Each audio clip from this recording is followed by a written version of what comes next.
Baiklah Bapak Ibu sekalian, itulah video company profile dari Lembaga Sertifikasi Profesi Pariwisata Mutu Pesona Indonesia.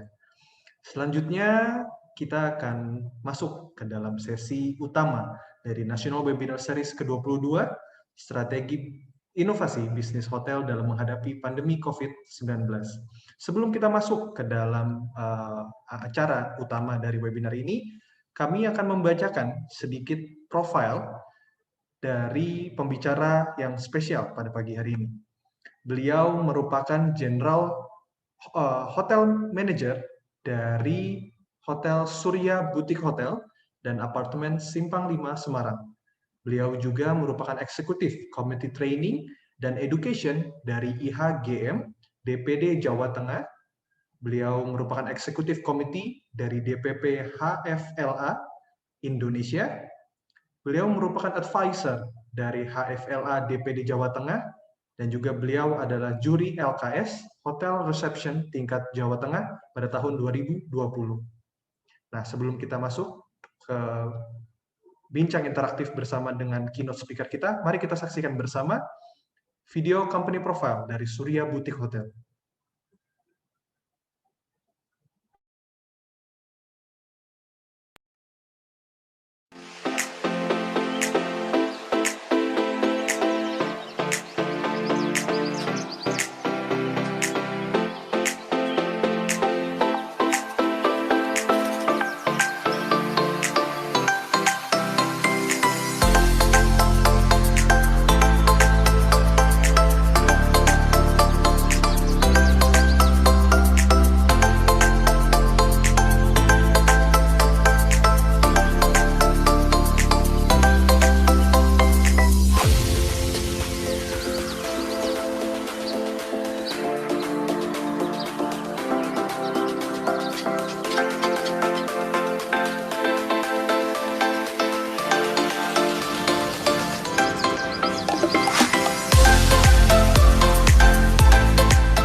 Selamat datang di Surya Boutique Hotel Kota Lama, Semarang. Kami ucapkan terima kasih kepada seluruh tamu yang telah memilih Surya Boutique Hotel Kota Lama, Semarang. Menjadi hotel terkemuka, handal, dan menjaga kualitas pelayanan adalah komitmen kami dalam rangka menjaga kualitas kepada seluruh para pelanggan. Kami ucapkan selamat datang dan selamat menikmati seluruh fasilitas yang telah kami sediakan.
Baiklah, Bapak Ibu sekalian, berikut adalah video company profile dari Surya Boutique Hotel Semarang.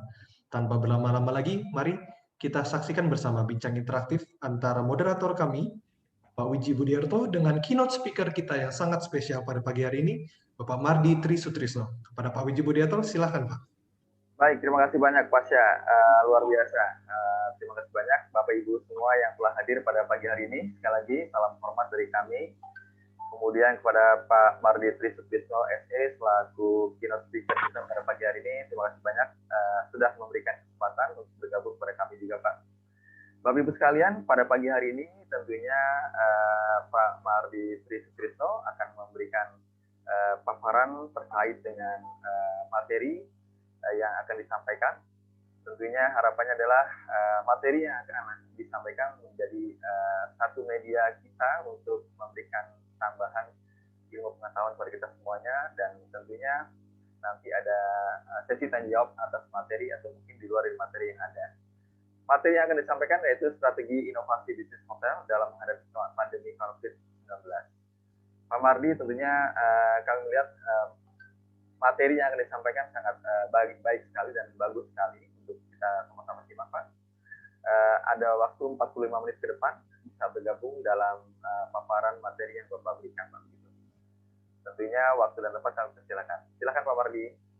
Baik, terima kasih Pak Uji. Sebelumnya izinkan saya membuka masker ya, karena ruangan ini memang terkhusus. Saya berada di kamar Suite Room Surya Boutique Hotel dan saya sendiri. Masker ini sebagai penanda bahwa kita harus melakukan protokol kesehatan. Baik, terima kasih. Assalamualaikum warahmatullahi wabarakatuh.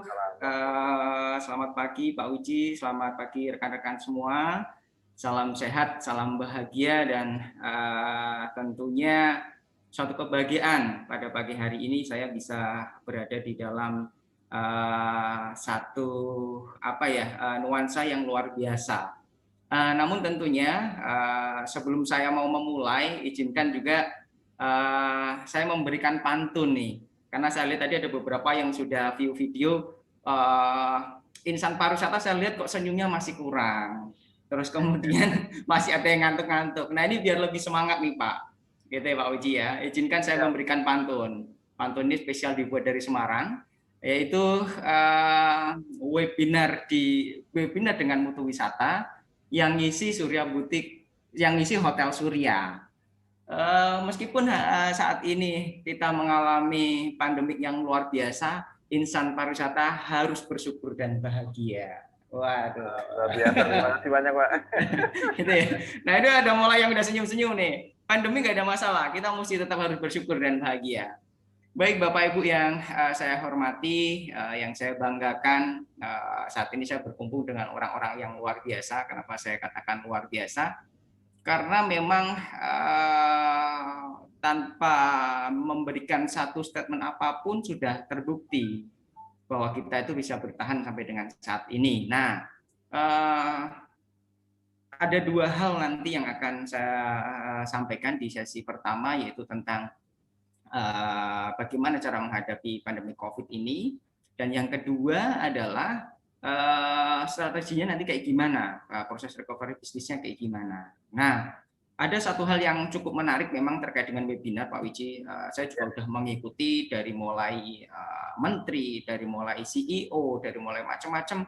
Overall ada beberapa yang bisa diimplementasikan, ada yang enggak, ada juga yang tambah puyeng juga ada. Nah, tentunya saya berkeinginan melalui mutu wisata ini dan Surya Boutique Hotel Kota Lama ini menjadi suatu webinar yang berkesan, menjadi suatu webinar yang memang bermanfaat. Kita udah membuang waktu untuk duduk di dalam webinar ini dengan harapan sekali lagi mendapatkan manfaat. Nah, ada satu hal yang menarik ketika saya membawakan ini, dan ini metode ini cukup bagus, yaitu memulai dengan cara bersyukur Pak Iji. Jadi kepada rekan-rekan semua, Bapak Ibu, saya lihat ada dari Dewan Guru, ada dosen, saya lihat juga ada hotelier nih, saya lihat ada beberapa teman-teman hotel, ada praktisi juga. Saya tahu Bapak Ibu semua memiliki ilmu yang luar biasa. Nah, namun izinkan kali ini saya membawakan mewakili Bapak Ibu semuanya. Nah, tentunya tadi saya kebetulan memang saya juga salah satu praktisi hipnoterapi. Nah, ini salah satunya adalah sebelum mengikuti webinar, kita wajib melakukan ucap syukur. Dengan cara apa? Saya akan coba lakukan dan Bapak Ibu bisa mengikuti, yaitu dengan cara menarik nafas dengan panjang, ya, kemudian mengeluarkan dengan kata alhamdulillah. Nah, ketika menarik ini bayangkan bahwa kita sedang menarik energi positif. Kemudian ketika buang ini kita mengeluarkan energi negatif, kemudian kita akhiri dengan kata alhamdulillah. Bisa kita mulai ya? Oke, baik. Kita tarik. Kita keluarkan alhamdulillah. Sekali lagi kita coba, kita tarik. Energi positif makin ketarik. Kita keluarkan dengan alhamdulillah. Baik Bapak Ibu, terima kasih sekali sudah melakukan relaksasi pagi hari ini. Nah, kenapa tadi kata alhamdulillah atau kata bersyukur itu kita lakukan? Karena itu merupakan kekuatan bagaimana kita membuka organ-organ otak kita ini yang tertutup kemudian bisa kembali menjadi. Ini luar biasa. Dan kalau semua yang hadir ini pada waktu menarik tidak ada kendala, artinya hari ini kita terbebas dari COVID-19 gitu. Itu tandanya. Baik Bapak Ibu yang saya hormati, strategi inovasi bisnis dalam menghadapi pandemi COVID ini memang luar biasa, memang satu hal yang belum ada ilmunya di sebelum-sebelumnya, namun nggak usah khawatir, kita akan coba sama-sama memahami, melakukan hal-hal yang sudah kami coba lakukan, ya. Mungkin saya bisa sharing kenapa ini merupakan salah satu trik jitu. Izin juga bahwa Surya Butik ini sebenarnya tidak hanya satu Pak Wiji, karena kami ada di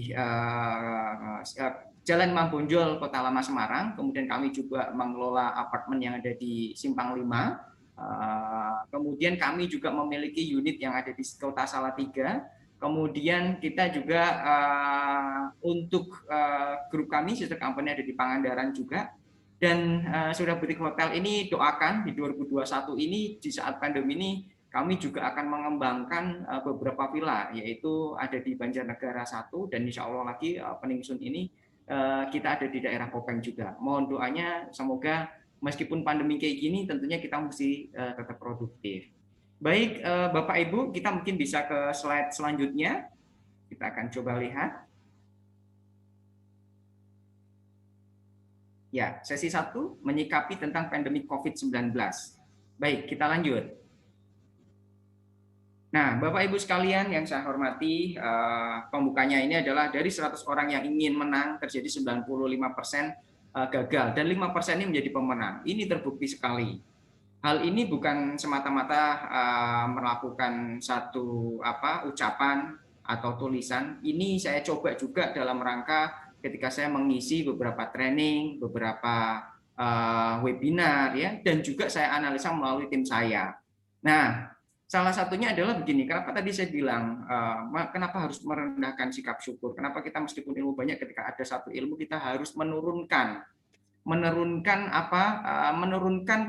kembali lagi atau membuka cadangan hati kita. Artinya begini, dalam webinar itu kan kita memang akan membuka atau mencari satu advice, ya, satu masukan. Nah, diibaratkan seperti gelas.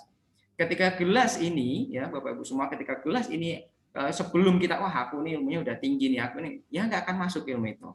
Ya, dan artinya bahwa kita memang harus mengosongkan dulu. Nah, dari 100 orang yang ingin menang, 5% ini hanya yang menjadi pemenang. Ini kenapa? Artinya begini, bahwa untuk kategori pemenang tadi adalah bagaimana kita bisa menjadi salah satu di antara yang lain, ya, menjadi salah satu di antara yang lain yang dikategorikan baik. Nah, di sesi training, di sesi webinar dan segala macamnya ini pun ada analisanya.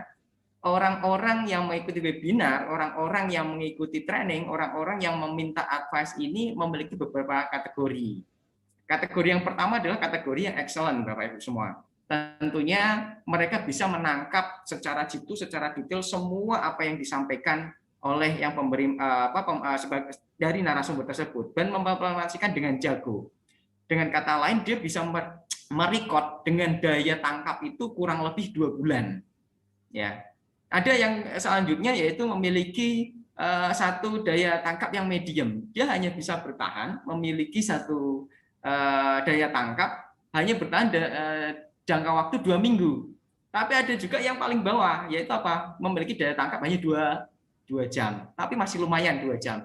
Ada juga yang dimana memiliki daya tangkap sama sekali tidak ada, artinya mau masuk aja nggak bisa, dia keluar lagi. Nah, sayang sekali. Semoga yang ada di ruangan ini merupakan memiliki daya tangkap nomor 1 lah minimal. Jadi materi yang kita berikan bisa bertahan sampai 2 bulan. Nah, kenapa nih 95 ini menjadi kategori gagal? Ya tadi, unsur merasa diri ini sudah penuh, unsur merasa diri ini saya sudah nggak perlu, unsur bahwa ini saya sudah cukup. Nah, ketika terjadi yang namanya pandemi COVID kayak gini, makanya kembali lagi kita harus membuka nih.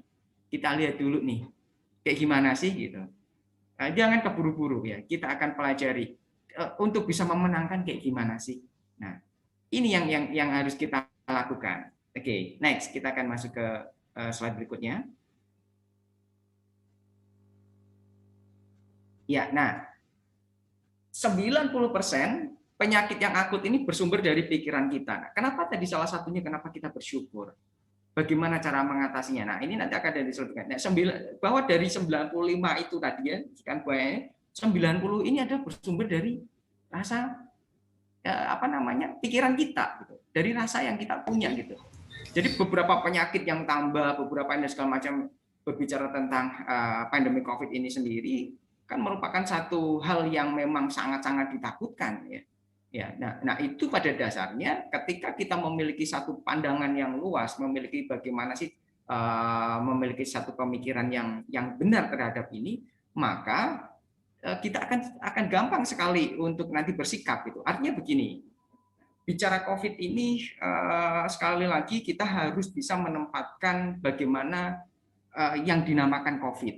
Ya, saya akan berbicara perspektif cara pandang menurut saya. Ya, artinya bahwa sebagai Muslim, ya, dan ini pun mungkin juga bisa diimplementasikan dari agama lain juga bahwa COVID ini kan merupakan satu makhluk, ya, Bapak Ibu semua.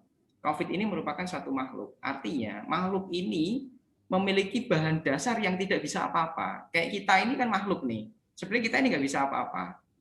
Adapun kita diberikan satu kecerdasan, kita diberikan satu kecakapan muka. Ini tentunya adalah merupakan atas izin Tuhan Yang Maha Esa. Artinya bahwa memahami tentang COVID ini, ya jangan pernah hati kita ini diisi ketakutan yang luar biasa, gitu. Memiliki pemikiran negatif, gitu. Artinya bahwa belum, waduh ini gimana ya? Ini jangan. Ya.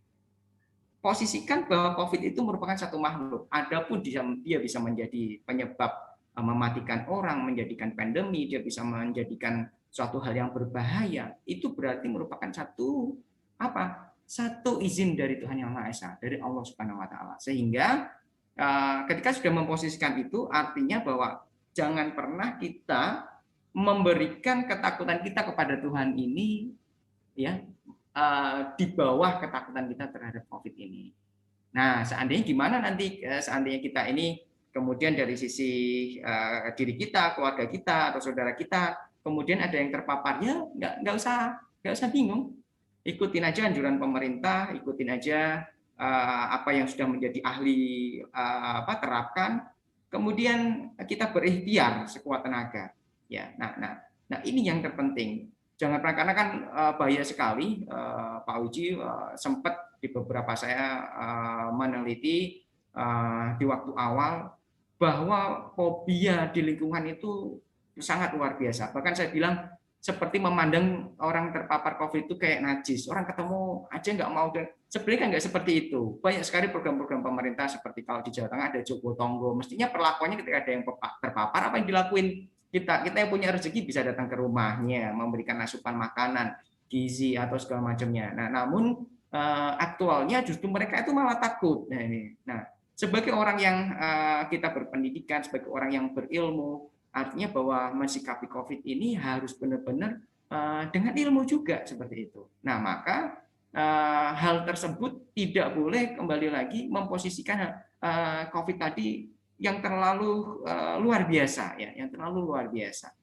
Coba kita ke slide sebelumnya, Mas. Tadi, nah, maka dari itu sebelum ini, nah, sebelum ini. Nah, maka after 90% ini, maka terkait pandangan terhadap COVID ini, yang mesti kita lakukan adalah yang pertama, bikin visi dan misi hidup dengan baik dan penuh keikhlasan. Ya, bikin visi misi hidup dengan baik dan penuh keikhlasan. Termasuk pada webinar kali ini. Kalau saya boleh mungkin nanti bersuara, kadang ada yang ikut webinar cuma ikut aja, tapi dia nggak ngerti visi misinya itu apa. Ada juga di tempat training atau segala macamnya. Maka ketika ada COVID ini kita tahu nih visi misi kita ini mau kayak gimana sih. Misalkan kita di perusahaan ya kita akan lakukan. Oh ini ada COVID, visi misiku kayak gimana sih tentang ini? Kita mesti lakukan. Ya, dengan baik ya. Mungkin kalau Bang Sandi bilang menteri kita itu ya bisa adaptif, bisa kolaboratif, memiliki visi misi yang seperti itu. Nah, tentunya kuncinya adalah dengan keikhlasan.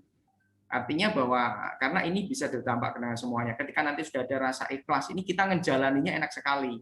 Saya sudah menanya ada beberapa pasien ya, baik itu dari teman-teman hotel, baik dari tetangga atau segala macamnya.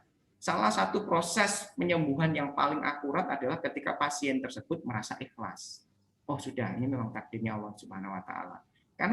Karena mau seperti apa gitu ya? Kita sudah bisa melihat bahwa misalkan secara kita ya melihat bahwa menjadikan orang yang beriman, mungkin kita melihat ada Yusuf Mansur, ada Syekh Ali, itu orang-orang yang luar biasa ahli Quran, tapi beliau juga terpapar. Kemudian yang kedua, atlet, berapa banyak atlet olahraga, mau sepak bola, mau apapun, itu budaya hidupnya juga sedang berbeda, tapi dia bisa terpapar juga. Kemudian kita juga punya yang namanya orang yang ceroboh dan segala macamnya, itu lebih cepat lagi. Tentunya kalau bisa ketika kita terpapar ini kan sudah kategori orang yang baik gitu. Kalau seandainya keadaannya yang paling jelek atau keadaannya kita ini paling buruk, seandainya sampai dipanggil oleh Yang Maha Kuasa, kalau posisinya udah orang yang baik ini kan nggak ada masalah gitu. Kalau tetap hidup bisa menjadi inspiring oleh orang-orang lainnya. Kalau kita udah sembuh dari COVID, caranya begini-begini. Dan ini harus kita sampaikan gitu. Nah, itu satu hal yang salah satu menjadi bukti. Jadi ketika sudah menerima, baiklah. Banyak sekali juga hal-hal tersebut memiliki satu keajaiban. Kenapa? Ikhtiar lahirnya kita ini kan sudah mati-matian ya. Tapi kita ini lupa melakukan ikhtiar batin. Nah, saya terinspirasi Pak Uci dan rekan-rekan semuanya tentang bangsa Indonesia. Bahwa bangsa Indonesia ini memiliki kemerdekaan dilalui atas dasar juga merupakan memiliki Pancasila, 5 sila. Dia ada ketuhanan, ada kerakyatan, persatuan. Tapi kenapa ketuhanan yang Maha Esa ini dijadikan nomor 1? Karena apapun agama kita, ketika mau menomorsatukan Tuhan, maka ini suatu ikhtiar yang luar biasa. Baru nanti persatuan, baru kerakyatan, apa segala macamnya itu kita lakukan. Karena Tuhan inilah yang memberikan segalanya apa yang kita perlu, memberikan kebutuhan yang kita ini yang melengkapi adalah Tuhan. Dan sudah menjadi bukti bahwa bambu runcing ini sudah bisa mengalahkan meriam yang kita usir itu berbagai macam penjajah. Ketuhanan yang Maha Esa. Jadi kita melakukan satu aktivitas kali ini adalah rasa keikhlasan, syukur kepada Tuhan. Gitu. Seandainya pun sebetulnya sekarang saya mau nanya, seberapa besar sih kita melakukan pandemi atau seberapa panjang sih kita masih 2 tahun, tapi kebahagiaan kita ini saya yakin Bapak Ibu semua ada yang sudah 60 tahun, 40 tahun, 30, itu kenikmatannya Masya Allah luar biasa. Tapi 2 tahun ini kan memang kita lagi di restart nih. Ya, dan seandainya ada hal-hal yang susah, ya kita ikutin prosesnya aja gitu. Seperti kita melihat bahwa yang namanya malam hari, ya itu ya perlu waktu. Bagaimana malam hari ini menuju subuh. Dan yakinlah nggak akan gelap terus. Karena apa? Setelah subuh ini akan ada matahari terbit. Artinya apa? Pagi ini akan tiba. Nah, kalau kita nanti objek sama yang namanya, waduh ini kayak gimana nih, waduh, ya kita akan masuk ke kaum 95% tadi. Orang-orang yang masuk 5% ini selalu berbicara positif, selalu memiliki impian, memiliki visi misi yang keren ya, yang selalu dibagikan kepada semuanya. Dan ini sebagai insan pariwisata kita harus melakukannya seperti itu. Nah, awali hari yang baik dimulai dengan pikiran yang baik tadi yang saya sampaikan ya.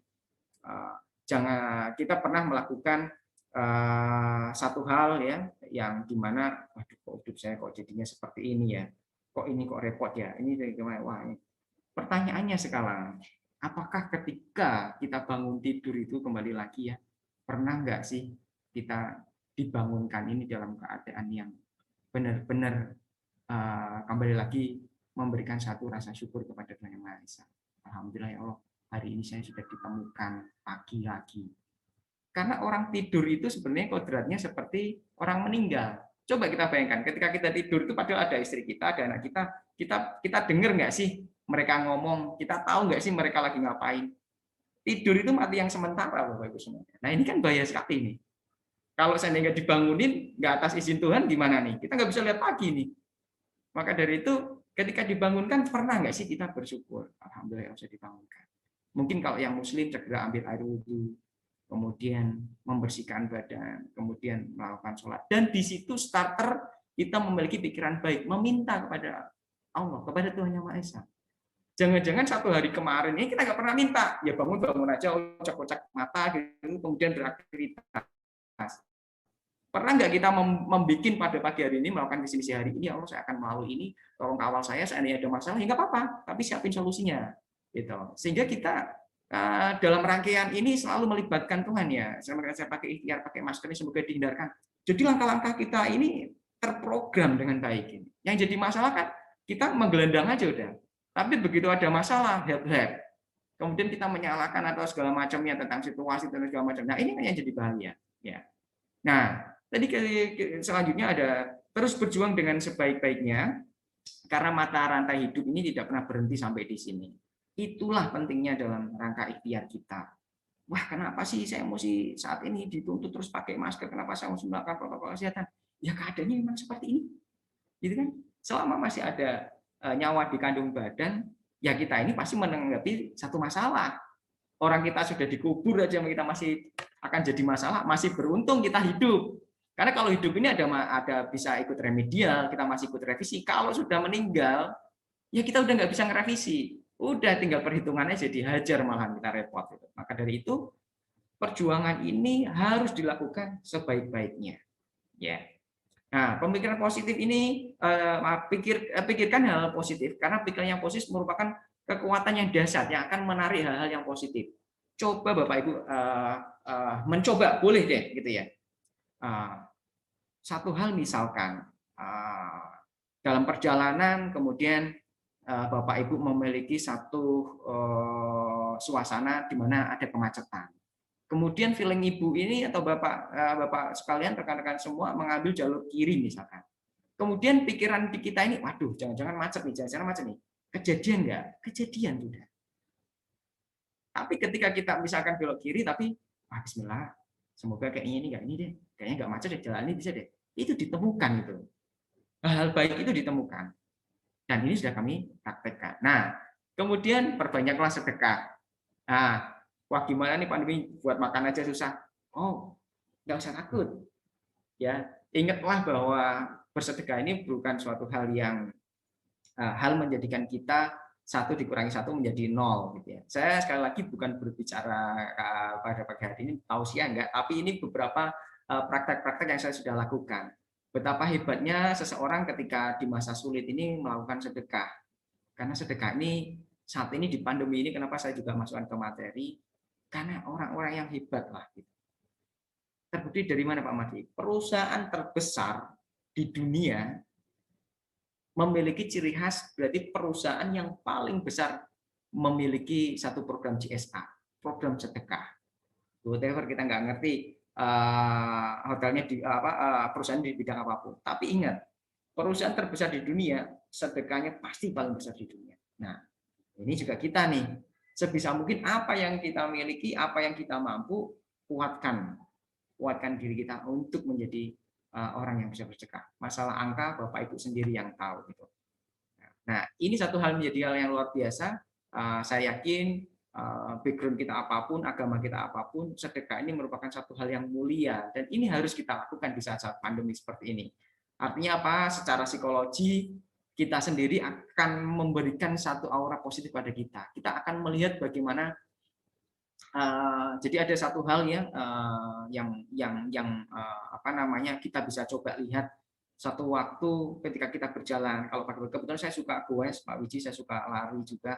Ketika pagi, kenapa aktivitas itu saya lakukan? Itu sebenarnya momentum buat saya untuk melihat di beberapa masyarakat sekitar seperti itu. Nah, bahwa ternyata di di kesusahan kita ini masih banyak yang susah.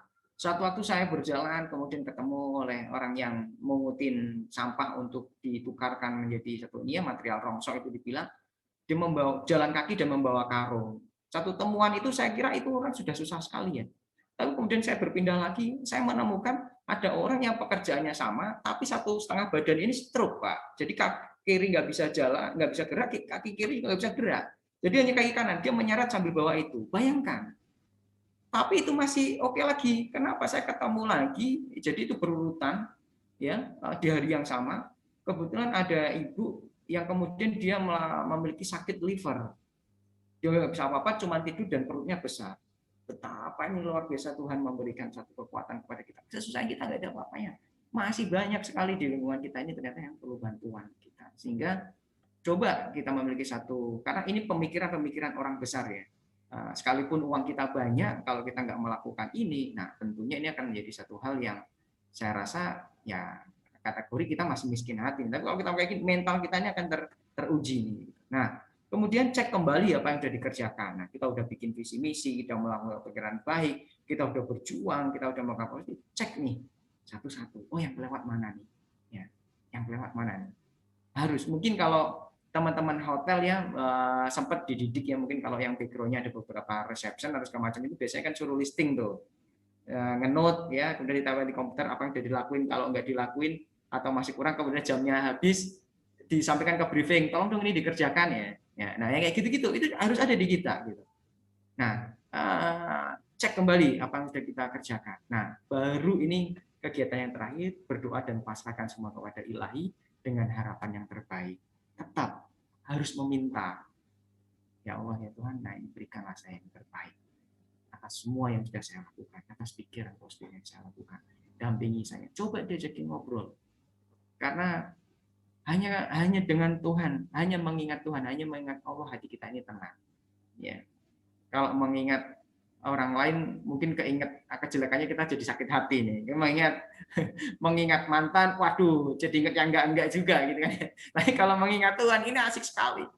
Tuhan ini semakin dimintai, dia semakin memberi gitu. Tapi kalau kita sama misalkan kita datang ke Pak Wiji misalkan ya, Pak Wiji, tolong dong saya dibantu nih, saya perlu uang. 1 kali saya datang, Pak Wiji pasti kasih. 2 kali, wah Pak nggak bisa kayak kemarin, separuh aja. 3 kali, ya kan? Mau ngapain lagi, mau pinjam lagi, ya repot kalau kayak gitu ya kan. Tapi kalau dengan Tuhan ini enggak, kita akan enak, kita akan asyik. Dan dalam pandemi seperti ini, saya meminta kepada seluruh insan pariwisata, karena ikhtiar kita, saya yakin semua sudah melakukan, karena saya bilang beberapa yang memiliki checklist, beberapa yang menjadi concern oleh pemerintah, salah satunya adalah insan pariwisata. Terbukti dari apa? Hampir semuanya sudah melakukan kegiatan yang namanya CHSE. Nah, itu merupakan ikhtiar yang luar biasa. Memiliki standarisasi, saya bilang, di atasnya LSU, Pak Wiji. Di atasnya lembaga sertifikasi usaha. Nah, artinya apa? Insan pariwisata ini sudah memiliki ikhtiar yang luar biasa. Hanya tadi kekuatan ketuhanan yang Maha Esa ini sekarang kita akan gelontorkan. Di setiap webinar ini saya sampaikan, ikhtiarnya kita ini sudah dana, kita sudah konsisten, kita kembangkan sedikit. Sekarang nih, mainkan hati minta kepada Tuhan, untuk kita bisa memberikan satu kontribusi kepada negara, keseriusan, dan semoga Tuhan ini mengijabah apa yang kita punya. Baik, kita lanjut ke slide berikutnya. Ya, tadi cara pandang sudah saya sampaikan, jadi baik Bapak Ibu sekalian, rekan-rekan semua, saat ini ketika berbicara tentang pandemi COVID, apa yang saya sampaikan semoga bisa memberikan ya bahwa memiliki satu pandangan bahwa COVID itu adalah makhluk sebenarnya tidak bisa apa-apa. Sebenarnya adalah dia hanya apa yang dia lakukan, apa yang dia kerjakan itu bisa terjadi karena izin Tuhan. Maka kita akan kembalikan kepada Tuhan. Dan jika terpapar segala macamnya, ya sudah ada panduannya. Nggak usah takut, nggak usah grogi. Nggak, terima semua dengan ikhlas. Kerjakan. Akan ada percepatan, ada segala macamnya, dan kita akan menjadi baik. Nah, kemudian sesi yang kedua, Bapak Ibu sekalian, kita akan bicara tentang hotel inovasi dan juga strategi untuk recovery bisnisnya seperti apa. Ya, lanjut. Bapak Ibu yang saya hormati, ini kita sudah bisa melihat secara kurva ya, secara kurva bahwa pandemi COVID ini merupakan satu hal yang pukulan berat terkait data. Ya. Banyak rekan-rekan hotel ini memiliki satu hal kebingungan, memiliki satu hal yang menjadi saya mesti ngapain. Ya. Ini historicalnya saya ambil secara benchmark ya, simulasinya Januari, Februari, Maret, April, Mei. Nah, last year and this year. Nah, puncaknya adalah ketika terjadi PSBB atau PPKM. Nah, ini tentunya bulan Mei ini menjadi titik terberatnya kita semua di tahun 2020. Karena Maret pertengahan itu tanggal 15 itu mulai bisnis cancel. Awalnya kita mungkin bisa bertahan bagi rekan-rekan hotel yang memiliki satu method of payment di dalam event, di dalam pemesanan kamar yang menggunakan garansi. Tentunya waktu itu kita bisa bilang, loh ini udah garansi, nggak bisa di cancel. Waktu itu masih jadi pertanyaan seperti itu. Tapi apa yang terjadi? Ketika semua menyodorkan, waktu itu saya ingat sekali, saya masih dapat grup dari Singapura ya, yang kemudian transit sebenarnya dia udah mau reconfirm. Tapi ketika dia menunjukkan dari surat dinas perhubungan bahwa memang nggak bisa masuk, udah mulai dilarang, pelabuhan udah ditutup, ini dan segala macamnya, wah disitulah kita nggak bisa, nggak ada pasalnya gitu untuk kita bisa menahan. Ya nggak mau harus dibuangkan 100%. Ya itu. Nah kemudian titik terberatnya adalah di bulan Mei. Saya sudah coba menelpon ke beberapa teman-teman, baik ke hotel operator, baik ke rekan hotel operator ataupun yang mengoperasikan hotel, HM ataupun GM itu kebanyakan di bulan Mei 2020 ini mengalami minus dan nggak tanggung-tanggung. Ya, dan nggak tanggung-tanggung. Angkanya sangat luar biasa. Nah, hal ini ada satu cerita hal yang menarik ya. Memang satu hal saya pernah mendatangi karena saya juga salah satu mungkin belum menjadi senioritas di dalam mengoperasikan hotel, namun saya masih sangat suka belajar kepada siapapun ya, dan saya selalu mencoba mensinkronis, merekonsel apa yang sudah saya lakukan, data yang saya lakukan itu. Waktu itu kami sama juga di bulan terjadinya pertengahan Maret sampai dengan ini kami semua mengakui dan kami pun juga mengalami minus di dalam operation hotel. Namun waktu itu saya pernah berdiskusi dengan beberapa GM, saya sampaikan, bahkan saya mencoba meminta advice juga, operation saya seperti ini, gimana nih? Kata dia, gila, kamu tuh hebat banget nih, angkanya bisa sampai segini, gimana cara nekannya? Nah, kenapa saya menanyakan kepada GM-GM senior? Saya rasa GM-GM senior ini kan yang pernah mengalami krisis 98, artinya bahwa 98 ini merupakan satu historical bangsa kita dalam sejarah bahwa kita ini memiliki satu kebingungan ya yang luar biasa. Namun ternyata jawaban dari beliau-beliau ini yang pernah memimpin hotel di tahun 98, dia bilang 98 itu hotel nggak ada masalah karena orang masih ada meeting, tapi saat ini inilah yang jadi berat gitu. Dan ini nggak ada ilmunya. Artinya apa? Berarti semua orang saat ini adalah belajar. Semua orang ini mau nggak mau mulai dari titik nol dan memang melakukan restart. Nah, data ini sudah membuktikan tentang bagaimana kita harus benar-benar bisa mensikapi dengan benar. Ya, slide selanjutnya. Ya, nah salah satu penyebab turunnya bisnis pariwisata adalah yang pertama adalah terjadinya pandemi COVID ini ya, dan kemudian merupakan kebijakan yang mendampak. Saya katakan bahwa tadi PPKM, PSBB itu merupakan yang mendampak kepada kita semua. Nah, kenapa? Karena begini, bahwa semua lini ini stop, semua anggaran ini digeser menuju anggaran COVID, ya. Kemudian yang namanya mobilitas, kebijakan ini kan menuju kepada mobilitas. Ya mau nggak mau, kembali lagi kita nggak akan pernah bisa gitu. Karena ini memang salah satu cara untuk menekan. Nah, ketika terjadi kebijakan basic daripada pariwisata ini memang mengumpulkan orang gitu kan. Basic daripada pariwisata ini ya memang kita ini bersama-sama, dan bahwa pariwisata ini kan merupakan salah satu metode bagaimana ini kita secara sosial ya meninggikan memiliki satu triliun yang dikelolanya adalah kemanusiaan gitu. Orang yang still happy ya, yang mengelola emosional dan segala macamnya. Nah, di sinilah ini yang kita ya kita sampaikan, ketika itu semuanya dilarang, ya nggak akan ada lead masuk. Maka dari itu maka kita harus bisa nih mencermati. Nah, caranya kayak gimana? Nanti kita akan bisa lanjut lagi. Ya, ada 2 faktor tadi yang saya sampaikan. Lanjut. Nah, pengaruhnya kayak gimana sih kalau di industri hotel? Nah, mungkin Bapak Ibu guru SMK atau Bapak Ibu dosen bingung juga dengan fenomena ya kan. Waduh, ini update terakhirnya gimana? Karena Bapak Ibu guru ini kan hanya menciptakan para mahasiswa yang handal, banyak menciptakan siswa-siswa yang hebat. Namun tentunya secara industri kan nggak, mungkin info ini sangat sulit ya. Ini saya akan sampaikan. Salah satu pengaruh daripada terjadinya pandemi, terjadi kebijakan yang tidak berpihak ke kita, ini bisa menjadikan sampai dengan unpaid leave, ya, karyawan yang kemudian dirumahkan. Lebih parahnya adalah pemutusan hubungan kerja atau PHK. Kemudian pengangguran, pengurangan jam kerja. Kemudian yang terparahnya adalah hotel ditutup. Bukan rahasia lagi, bahkan masih hangat tadi malam saya melihat di Garut itu semua sudah mengibarkan bendera putih. Berarti karena ini tadi malam, ini sudah saya kirim 2 hari yang lalu, ya itu selain hotel ditutup, berarti usaha ini pun ada yang dihentikan. Itu mungkin satu lagi data yang berbeda. Ya. Nah inilah yang dampak yang luar biasa.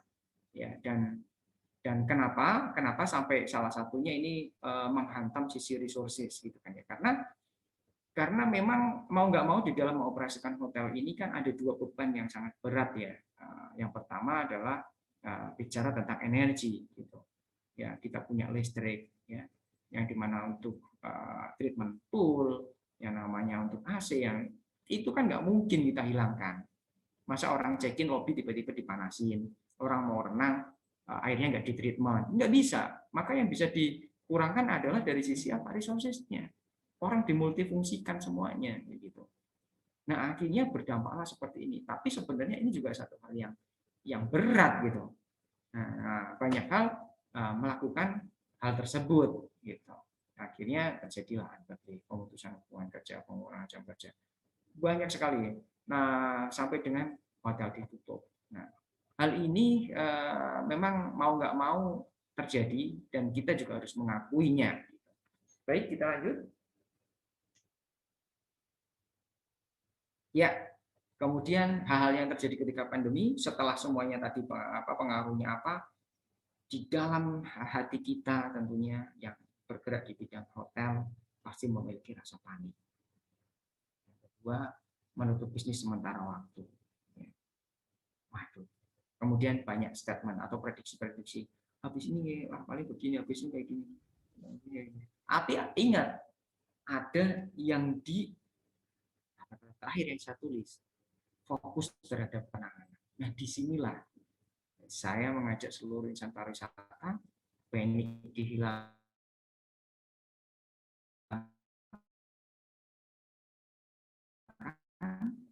menutup sementara waktu ini juga dihilangkan, karena saya juga sudah mencoba ya. Saya sampaikan ini pandangan saya sekali lagi. 2020 itu ada juga yang menyampaikan bahwa menutup hotel itu salah satu cara yang baik juga. Tapi ternyata menutup hotel itu lebih baik jangan ditutup gitu. Kenapa? Karena ketika kita tutup itu revenue sama sekali nggak akan bisa mendompleng gitu. Sementara kan ada beberapa beban yang nggak bisa kita tawar. Listrik itu nggak akan mungkin, ya bukan nggak akan mungkin ya. Sampai dengan saat ini kita belum temukan ada discounted, ada pengurangan atau segala macamnya. Nah ini kita mesti tetap bayar. Pajak hotel mesti kita bayar. Karyawan yang masuk harus kita bayar. Nah kalau tidak ada revenue ini akan jadi berat sekali. Nah, skema membuka hotel nggak masalah saya rasa. Gitu. Adapun misalkan sisi pemilik, owner dan segala macamnya ini akhirnya menyedihkan tombok, ya nggak apa-apa. Kita harus bisa mengedukasi. Karena apa? Menurut saya bahwa karyawan ini adalah aset sekali lagi. Yang dimana saya sampaikan cara pandang kita tadi bahwa kita ini sudah menikmati hidup yang luar biasa. Kita sudah memiliki satu hal kenikmatan yang luar biasa. Maka hal inilah kita harus bisa menyampaikan. Dari karyawan harus ngerti ya, jangan terlalu menuntut. Ya, dari owner juga sama, karena sudah pernah bahagia, kita jelaskan, ya saat ini saatnya kita bersama-sama. Nah, ini salah satu cara fokus terhadap penanganan. Dan saya minta semuanya harus fokus terhadap penanganan. Baik, kita lanjut. Nah, Kenapa mesti fokus terhadap penanganan? Ingat Bapak Ibu semuanya, bahwa make a optimistic tourism indicator ini harus kita gaungkan terus. Ya, bahwa Indonesia ini memiliki potensial yang luar biasa. Dengan penduduk yang banyak seperti ini, ya, tentunya bahwa potensi pariwisata ini merupakan potensi yang harus digali. Jangan pernah ya, mungkin kalau saya menyemangati bagi teman-teman yang berada di hotel juga ataupun di pariwisata, saya selalu ketika ketemu sekarang saya lihat banyak sekali para travel agent kemudian jualan sambal, para travel agent ini jualan parfum, banyak pegawai hotel yang memilih menjadi jualan gorengan. Seharusnya jangan, harus berjuang jualan gorengan boleh, tapi kita harus menyampaikan terus. Kenapa? Ketika kita tidak pernah memiliki satu optimistik dan kita membangun menyuarakan suara-suara kita ini akan dilihat hilang. Jadi indikatornya akan menjadi sayup-sayup hilang gitu. Jadi seolah-olah nggak ada gitu. Termasuk LSP juga nih, misalkan ada LSP, bikin aja webinar terus-menerus, kita suarakan sektor-sektor mana yang akan bisa kita ajak, kita bersama-sama. Bapak Ibu guru yang mengajarkan jangan pernah, waduh ini lagi ada pandemi, jurusannya diganti aja ya gini. Jangan, lebih dikuatkan lagi. Karena apa? Indonesia ini memiliki satu potensial bisnis terkait dengan pariwisata. Sekarang bayangkan, apakah pernah kita melihat di luar negeri ya, tentunya cahaya matahari yang bersinar luar biasa. Orang Amerika itu senangnya berbisa di kita. Jalur khatulistiwa yang melewati negara kita ini satunya yang luar biasa. Negara mana yang kemudian biji ini ditaruh di tanah, kemudian bisa tumbuh pepohonan? Hanya di Indonesia. Gunung-gunung yang luar biasa, laut yang mewah. Bahkan Bung Karno bilang, silahkan ke luar negeri, jajah itu semua, biar kamu tahu betapa hebatnya Indonesia ini. Dan saya sudah ambil kepada orang-orang yang ahli traveling ke luar negeri, Indonesia is number one. Keren Indonesia ini. Dan jangan sampai misalkan ya kalau kita bisnis di hotel nih, yang saya sampaikan juga, orang-orang kita ini banyak general manager, banyak hotel operator lokal ini, mungkin kalau di sini ada owner juga, pakailah produk kita sendiri. Saya itu kenapa Surya Group ini juga sekarang juga menjadi hotel operator. Karena apa? Kita miris kan. Mungkin Bapak Ibu semua juga awalnya kan mungkin bangga ya, wah saya jebolan dari operator luar negeri A, B, C. Pernah nggak kebayang bahwa mereka itu yang besar-besar semua itu yang jadi anak buah siapa? Kita sendiri, ya kan? Harusnya kita ini sudah hebat. Nah, maka saya bilang kalau dulu kan ada beberapa asosiasi GM itu hanya ada di orang-orang luar negeri semua itu yang kumpul. Tapi sekarang kan sudah banyak asosiasi GM nih, ada IAGM, ada IAGM. Ya, dan ternyata pun kita menjadi operator ini bisa gitu. Banyak operator-operator lokal yang Indonesia yang keren juga gitu. Nah ini harus digaungkan terus. Harus juga jangan sampai mereka yang ke sini itu yang mengelola hotel besar juga ini owner yang punya aset besar di Indonesia ini diserahkan ke mereka semua. Bagiin aja ke orang-orang kita gitu. Dan kita harus bersuara semua gitu. Karena apa? Jadilah kita sebagai generasi penerus bangsa ini yang menjadi raja di negara kita sendiri. Gitu. Saya lebih bangga memiliki satu hal, kami di grup kami ketika kita ada meeting kita manfaatkan UMKM, rasanya oke kok gitu. Orang-orang yang datang ke Semarang kita angkat promo-promo makanan menggunakan makanan lokal di Semarang ya gitu. Ada lumpia, kenapa kita bikin westernan juga, kalau lokalnya kita, lokal tes kita ini juga keren juga. Boleh ada sebagai pendamping, tapi ya, Indonesia punya ini harus kita gaungkan. Optimistik ini harus dibangun ke semua lini. Stakeholder pariwisata ini harus bersatu. Ya, boleh saat ini mungkin cara survive-nya jualan sendal, jualan sate, jualan beras, jual go ahead nggak apa. Tapi ya utamanya kita yang kemarin udah kita bangun ini harus kita gaungkan terus. Ada kesusahan ya diomongkan aja nggak apa. Ya kita lewat asosiasi, kita dengan jalur yang benar ya sekali lagi. Lewat webinar kayak gini atau segala macamnya, sehingga apa itu akan menjadi satu kekuatan besar, akan menjadi satu paradigma positif yang luar biasa sehingga akan sampai gitu. Terbukti 2020 ini ketika kami di Semarang bersama teman-teman menyuarakan terus ya kepada pemerintah, alhamdulillah melalui Kementerian Pariwisata itu kami mendapatkan dana hibah sehingga di tahun 2020 tepatnya ada beberapa hotel yang listriknya masih nunggak, nggak bisa kebayar, utang sama karyawan, dana hibah itu cukup bisa membantu gitu. Nah, maka dari itu ya perlunya optimistik di dalam turisme ini, jadikanlah menjadi indikator. Sampaikan bahwa kita ini insan pariwisata masih ada, ya. Bahwa kita ini karena apa? Ini yang waduh, saya rasa tuh sangat bersyukur sekali. Bahkan ada kawan saya itu ketika berkumpul di dalam satu sekolah, ditanyakan ulang oleh ada orang yang dari Saudi, Amerika, ditanya, kan kamu udah sekolah di sini nih, kira-kira kamu dilahirkan Tuhan lagi, kamu milih terlahir di mana? Di Indonesia. Baik, kita lanjut. Nah, kemudian strategi terbaiknya gimana nih untuk keberlangsungan bisnis hotel ini? Nah, saya sampaikan, ambillah langkah-langkah taktis di dalam operasional, ya. Nah, ini ada salah satu cerita juga. Di dalam mengambil langkah-langkah taktis dalam operasional ini, memang kita tidak bisa melakukan rumus-rumus yang terdahulu. Kita udah nggak bisa. Kita bicara saat ini sudah terlahir namanya new business model. Kemudian sudah terlahir juga yang namanya new leader model. Di dalam operation ini pun ada cerita-cerita menarik gitu ya. Nah, salah satunya begini. Ketika melakukan yang namanya terjadi pandemi Covid seperti ini, maka hal yang terfikir sebagai orang yang mengoperasikan hotel ini tentunya akan melihat. Ya, saya waktu itu ya saya sampaikan kepada accounting, mana dong kasih listing ke saya hal-hal apa yang menjadi berat di dalam perusahaan. Kita skalakan prioritas yang paling tinggi. Ya. Atas dasar itu, maka kita langsung ambil gitu. Misalkan di dalam beban tadi resources ya, maka diaturlah pengaturan schedule yang proporsional. Kemudian misalkan kebutuhan dari F&B yang kemarin-kemarin kita menggunakan vendor, misalkan bisa direct purchase, ya direct purchase saja nggak apa-apa, gitu. Ya. Kemudian bidding, mintakan yang namanya jangka waktu kepada vendor tentang fleksibilitas dan segala macamnya. Itu yang mesti kita lakukan. Ya.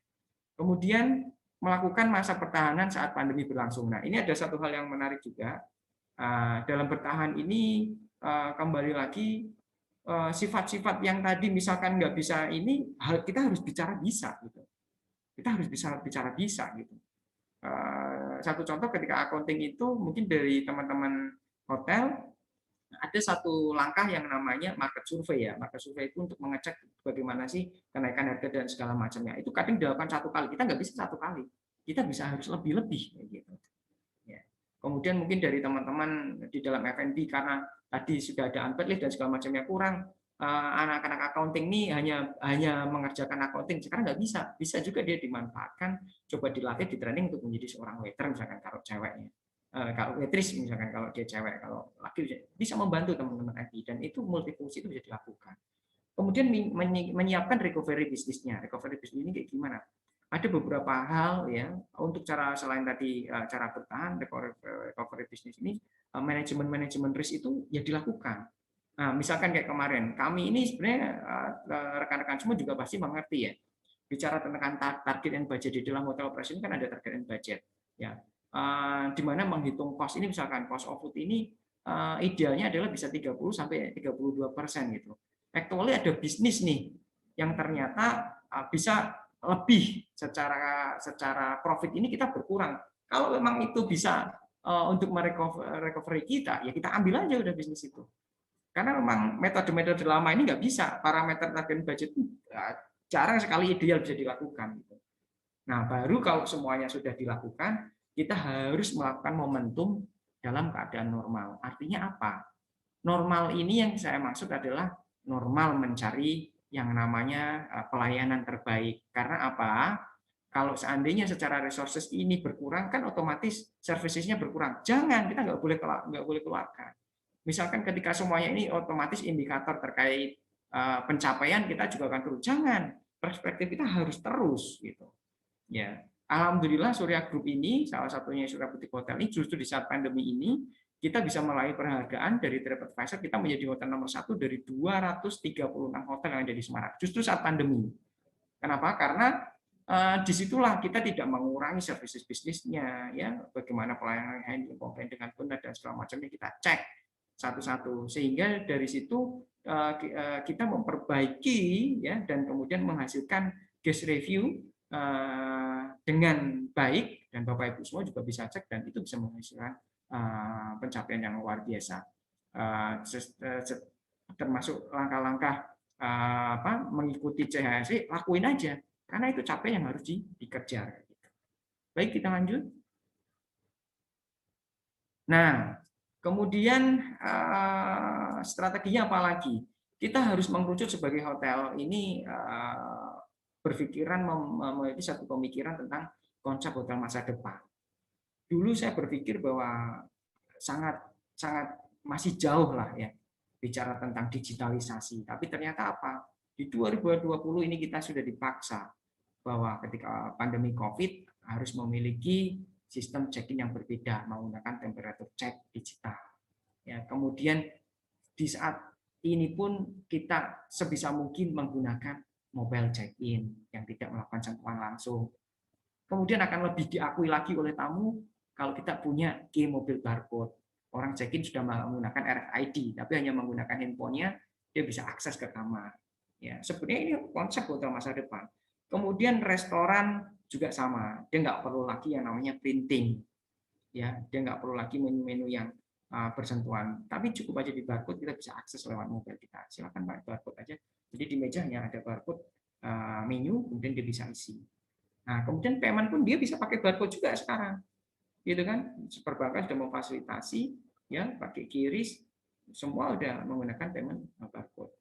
Nah, dan bahkan ini termasuk salah satu teknologi lagi bahwa kita nggak pernah berpikir selain menggunakan desinfektan dan segala macamnya, kayak di hotel kami pun kami sudah menerapkan bahwa Surya Boutique Hotel ini salah satunya method of cleaning-nya di akhir yang namanya kita memiliki sistem pembersihan itu menggunakan sistem UV lampu, sinar UV, nah, UV lamp cleaning system. Yang maka saya sarankan bagi pemilik hotel, bagi owner, bagi yang mengoperasikan hotel sudah mulailah dipikirkan hal kayak gini. Karena kalau kita nggak memiliki satu pemikiran dan investasi ke sini, maka akan terdistrupsi sudah. Kita akan tertinggal sudah. Lupa ini kan aset. Awalnya direksi kami, owner kami juga, waduh ini gimana ya Pak Menteri? Tapi saya sampaikan, ini konsep hotel masa depan dan kita harus invest. Dan alhamdulillah salah satu kenapa tamu sangat respect dengan kami, karena kami memperhatikan semua ini. Gitu. Dan ini merupakan satu hal yang apa namanya wujud bagaimana kita harus bersikap dan memiliki strategi untuk menjadi pemenang tadi. Baik, kita lanjut. Nah, ini mungkin saya slide-slide tentang contohnya bagaimana nih temperatur untuk pasca COVID ini dilakukan secara digitalized ya. Ini mobile check-in yang sebelah kanan, ya ini juga sudah dilakukan di beberapa hotel luar negeri. Nah, kita kan lokal hotel, Pak, ya harus lakuin nggak apa-apa. Emang yang canggih cuma luar negeri aja yang mengoperate. Kita bisa kok. Kita berpartner dengan banyak vendor yang sudah melakukan ini, teknologi orang kita pinter-pinter kok. Nggak ada masalah, lakukan aja. Nah, baik, kita lanjut. Nah, ini bahkan ini juga berteknologi juga. Ada yang pakai sinar, dia ada yang pakai gel, ya. Dan ini salah satu contoh kamar kami yang kita lakukan final cleaning-nya menggunakan sinar UV. Ya. Lanjut. Nah, ini sudah terbukti bahwa method of payment-nya, ya, method of payment-nya bahwa melakukan barcode melalui QRIS, ya, melalui platform lain itu juga ada. Nah, ini salah satu juga yang kami akan rencanakan ke depan. Surya Boutique Hotel juga akan menjadikan mobile check-in, ya, angka-angka tersebut akan kita coba lakukan untuk menjadi hotel masa depan. Baik, kita lanjut lagi. Nah, inilah mungkin salah satu slide di closing kita bahwa pribadi atau tim yang hebat adalah memiliki perilaku yang tahu apa yang harus dilakukan setiap hari, setiap minggu, dan senantiasa mewujudkan. melacak kemajuan yang mereka lakukan setiap saat. Artinya apa? Tadi, ketika kita punya masalah, jangan-jangan kita nggak menyiapkan nih dari awal. Ya maka kita nggak akan bisa terlibat. Tapi ketika kita memiliki satu visi misi yang jelas, melakukan mencari tahu, ya, kemudian melakukan evaluasi setiap hari, setiap minggu, dan senantiasa mewujudkan. Jadi ada upaya untuk mewujudkan, kemudian melacak di setiap kemajuannya. Nah, itu kita akan menjadi orang yang hebat. Tentunya saya berikan tagline bahwa visi dan misi tanpa eksekusi maka akan menjadi mimpi.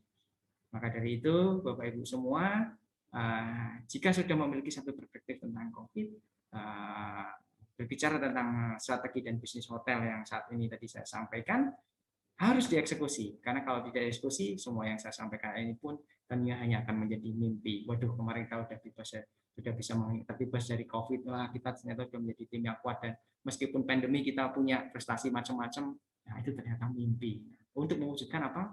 Maka eksekusilah. Itu mungkin dari saya, Pak Wiji dan teman-teman.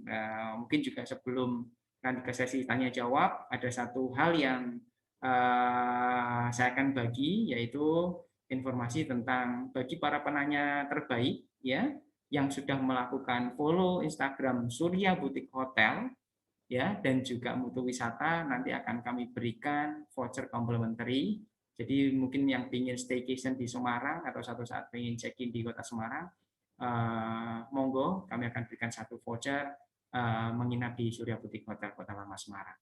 Itu Pak Wiji, terima kasih Bapak Ibu semua sudah mendengarkan di sesi webinar kali ini, dan saya ucapkan salam sehat, tetap bersyukur, dan terus menjadi insan pariwisata yang bahagia. Terima kasih. Wassalamualaikum warahmatullahi wabarakatuh. Waalaikumsalam warahmatullahi wabarakatuh. Terima kasih banyak Pak Mardi, luar biasa. Materi yang disampaikan di awal ya terkait membangun motivasi diri, mindset, kemudian juga empati baik dari diri sendiri dan kepada orang lain, serta bagaimana antusiasme di dalam membangun bisnis hotel ke depannya. Maksud tadi masalah kebijakan manajemen yang harus diperhatikan di dalam menyikapi di masa pandemi ini sendiri. Baik Bapak Ibu sekalian, kami sampaikan bahwa link pendaftaran atau mungkin absensi akan kami sampaikan via chat nanti sebagai administrasi kami untuk membuat sertifikat kepada Bapak Ibu sekalian. Dan tadi Pak Mardi telah menyampaikan satu pertanyaan terbaik dari Bapak Ibu akan mendapatkan voucher menginap gratis di Hotel Surya Butik Hotel Semarang. Tentunya nanti Pak Mardi akan memilih satu di antara beberapa pertanyaan yang sudah disiapkan. Tentunya Bapak Ibu kami siapkan waktu untuk bertanya saat ini. Silakan gunakan menu raise hand atau mungkin di chat Bapak Ibu bisa menyampaikan pertanyaan-pertanyaan yang kami sampaikan kepada Bapak Mardi. Terima kasih. Pak Mardi, sekali lagi terima kasih banyak.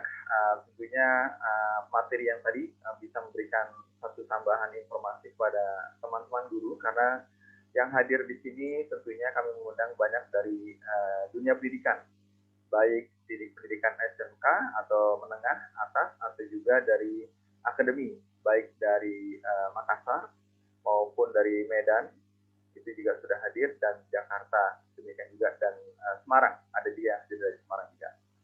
Bapak Ibu sekalian, silakan bisa disampaikan pertanyaan Bapak Ibu via chat, atau mungkin ada yang raise hand, akan kami undang hadir secara langsung untuk bergabung dengan kami dan bertatap muka dengan Bapak Mardi selaku keynote speaker kita pada pagi hari.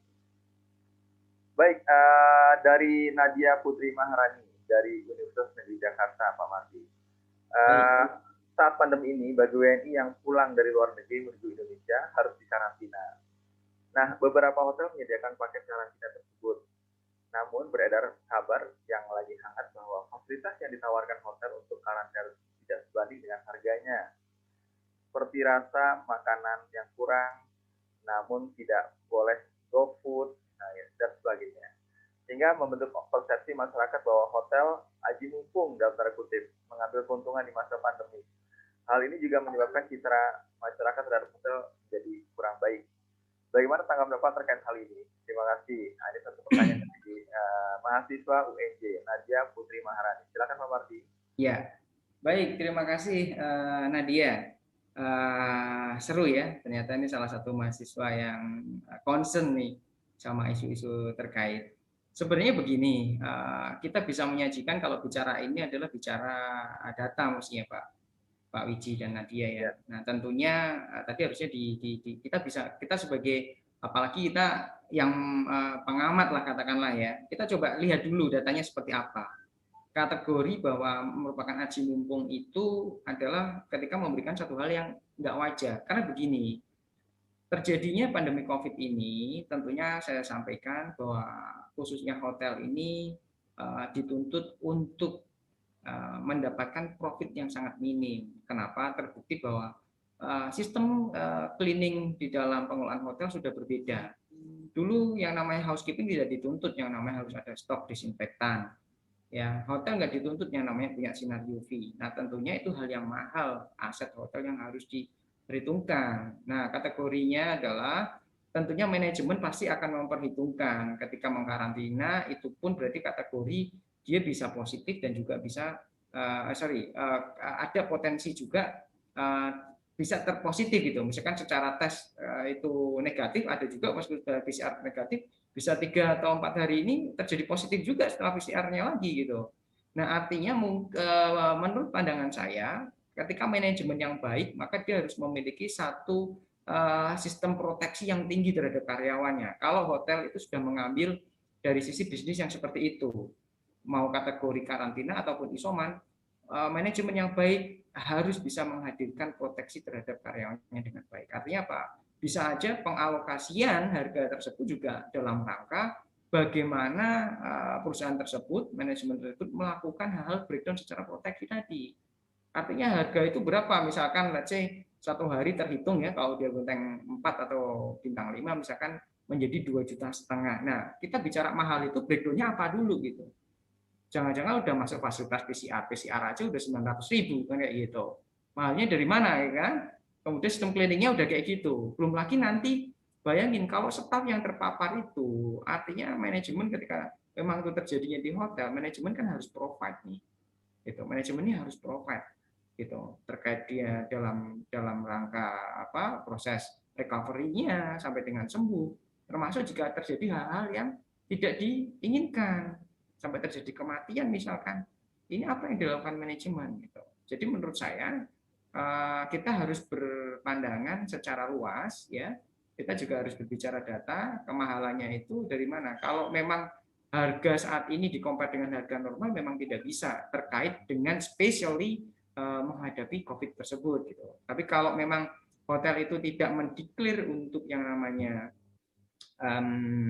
isolasi mandiri ataupun tempat karantina, saya yakin kalau dia diperuntukkan untuk orang sehat, actually pasti dia memiliki harga normal. Itu karena sekalipun saat ini hotel-hotel yang memiliki okupansi tinggi itu memang menggarap sistem bisnis yang menuju kepada mengalihkan dari bisnis hotel ini sedikit kepada bisnis kesehatan juga. Tapi kalau yang pure di hospitality industry khususnya untuk hotel ini, saya rasa okupansinya masih bermasalah semuanya. Tapi kan risikonya masing-masing seperti itu. Itu Pak Wiji. Baik, terima kasih banyak Pak. Okay. Pertanyaan yang kedua adalah dari Bapak Firdausi Nuzula. Seringkali hotel membeda-bedakan orang yang misalnya dari tampilan, ya tamu rasa seger kalau mau datang. Maaf Pak Wiji, suaranya putus-putus nih Pak Wiji.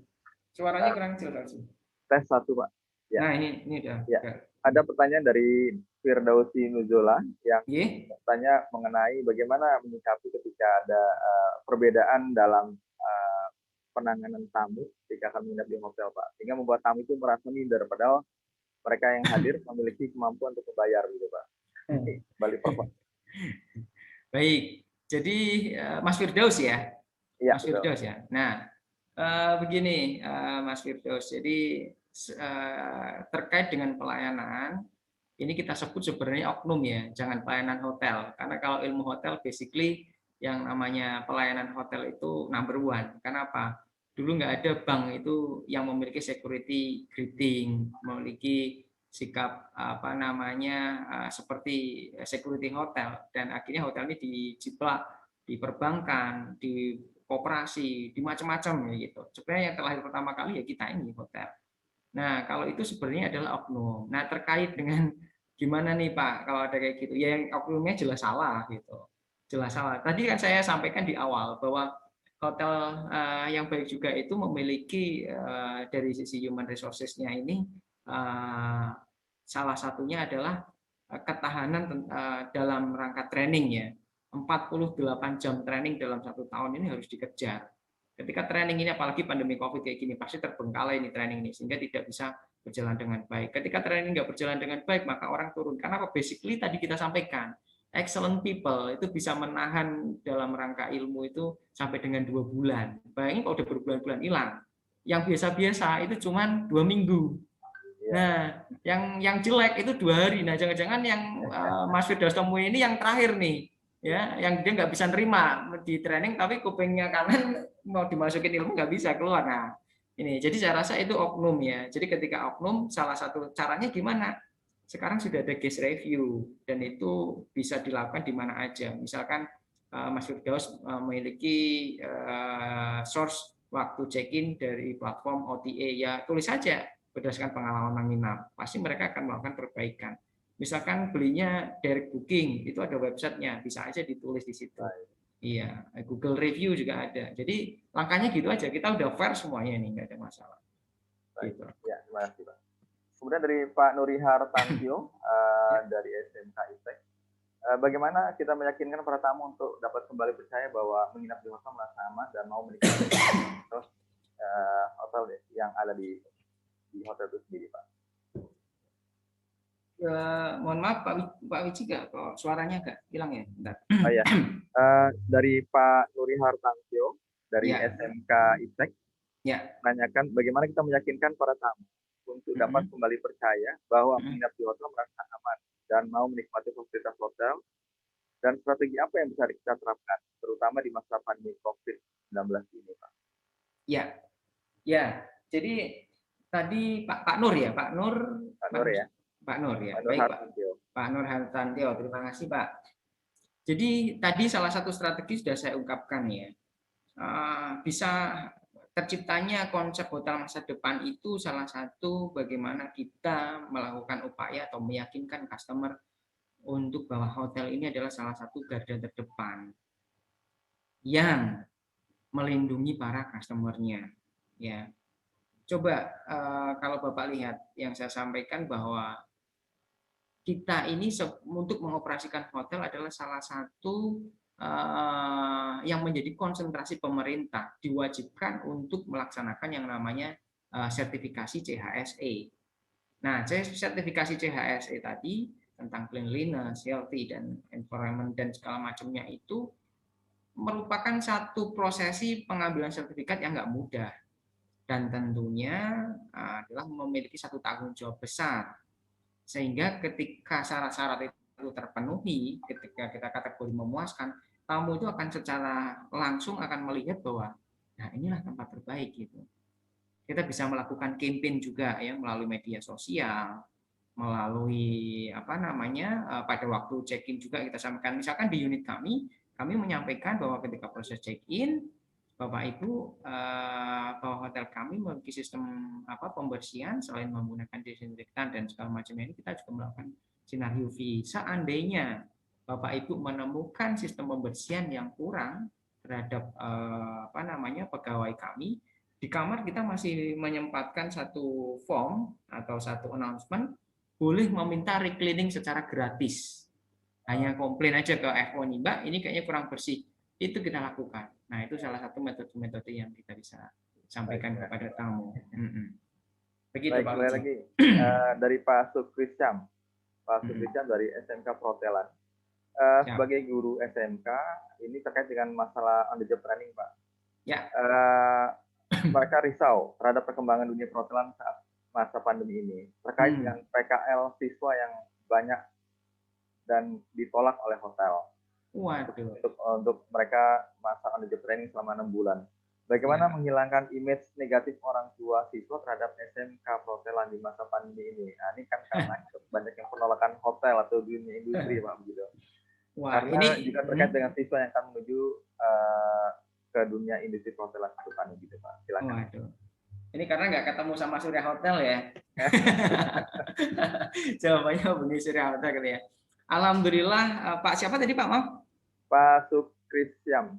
Pak Sukrisyam. Nah, Bapak nanti silakan, mungkin after ini nomor saya bisa diminta ke Pak Wiji juga kalau mau melakukan MOU terhadap kami ya. Tentunya saya sangat concern, kebetulan yang saya sampaikan, saya membantu SMK ini cukup lama, dan saya background-nya salah satunya saya pernah menjadi guru SMK juga sebenarnya, sehingga mengetahui kesusahan bagaimana seorang guru SMK gitu, dari mulai mendapatkan input mungkin siswa-siswa yang mohon maaf kategorinya bukan yang prime anaknya ya, bukan yang benar-benar dia itu bagus, kemudian sampai dengan nanti cara memagangnya ini kayak gimana. Nah, sebenarnya Bapak Ibu yang perlu dilakukan adalah bagaimana melakukan networking dengan baik.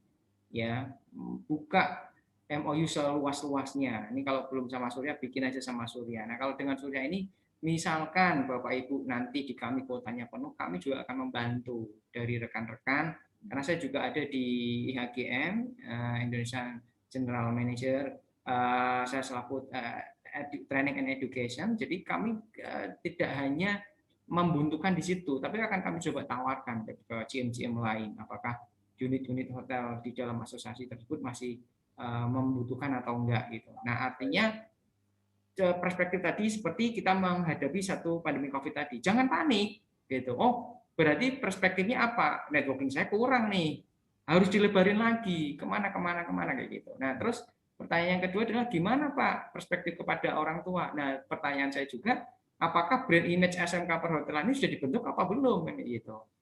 Setiap yang menghadapi perspektif bahwa hotel ini jelek, artinya orang itu sebenarnya tidak tahu. Jadi jangan kita terbaur kepada yang tidak tahu itu, tapi bagaimana hati kita ini menjadikan para orang tua itu tahu. Lewat apa? Ya kita edukasi bareng-bareng, kita campaign ya, kita kasih lihat. Ada satu contoh nih Pak Wiji. Ya. Dulu eksekutif housekeeper-nya Santika, Simpang 5 ya, beliau almarhum itu Agustin. Dulu itu kalau kami ini para perempuan gitu kan ya, kalau pulang itu kan diantar ke hotel kalau zaman dulu ya, diantar ke hotel. Diantar ke rumah. Jadi kalau shift 2 ini yang dia nggak bawa motor segala macam itu diantar ke hotel. Nah, tetangga ini nggak tahu. Waduh, kan kerjanya di hotel sering diantarin sama mobil om-om ya atau segala macam gitu. Nah, itu kan padahal mobil hotel gitu. Perspektifnya udah liar nih masyarakat kemana-mana. Waduh, kalau berangkat itu menornya luar biasa sekali. Ya jelas lah, kita orang hotel itu dari ujung rambut sampai ujung kaki itu diperhatiin. Coba tuh host kita, kalau bukan orang hotel, jenggotasnya nggak dibentuk-bentuk tuh, pasti nggak karuan kan gitu. Tapi kalau kita kan orang hotel gitu, jadi mengerti yang kita hadapi itu manusia, bukan mesin. Kalau mesin, beruntung anak bapak ibu disekolahin ke hotel, karena apa yang diurusin manusia. Kalau anak ibu disekolahin di pabrik yang urusan otomotif, mau senyum 1000 kali, mesin itu nggak akan menjawab. Nah, atas dasar itu, kenapa personal grooming ini dididik di dalam hotel? Karena dia itu manusia, ketika yang senyum, dia senyum. Maka dari itu, campaign aja, kalau perlu, itu diajak. Karena berdasarkan histori tadi, orang yang bilang, oh Agustin ini ternyata kerja di hotel. Satu ketika orang tersebut diundang wali kota datang ke hotel, dan ternyata melihat betapa performnya dia, dan singkat cerita ternyata ke Bu Agustin dan bilang, Gus, kenapa Bu? Aku mbok anakku kan ngomong nganggur satu, diajakin dong kerja kayak kamu. Nah, ternyata ujung-ujungnya setelah melihat kenikmatan orang hotel ini, dia pun kembali tertarik untuk betapa indahnya dunia hotel. Gitu Pak. Jadi nggak usah takut, terus berjuang, banyakin networking, bikin campaign tentang hotel, dan pastikan orang hotel ini adalah tempat yang terbaik gitu. Baik Pak Mardi. Siapa Mas? Campaign ini yang terpenting Pak ya, baik dari sekolah gitu Pak ya. Satu lagi Pak, di sini ada dari Pak Zohdi. Pada masa pandemi ini banyak hotel yang merumahkan karyawan. Apa yang Bapak tempuh supaya ini hal tidak terjadi?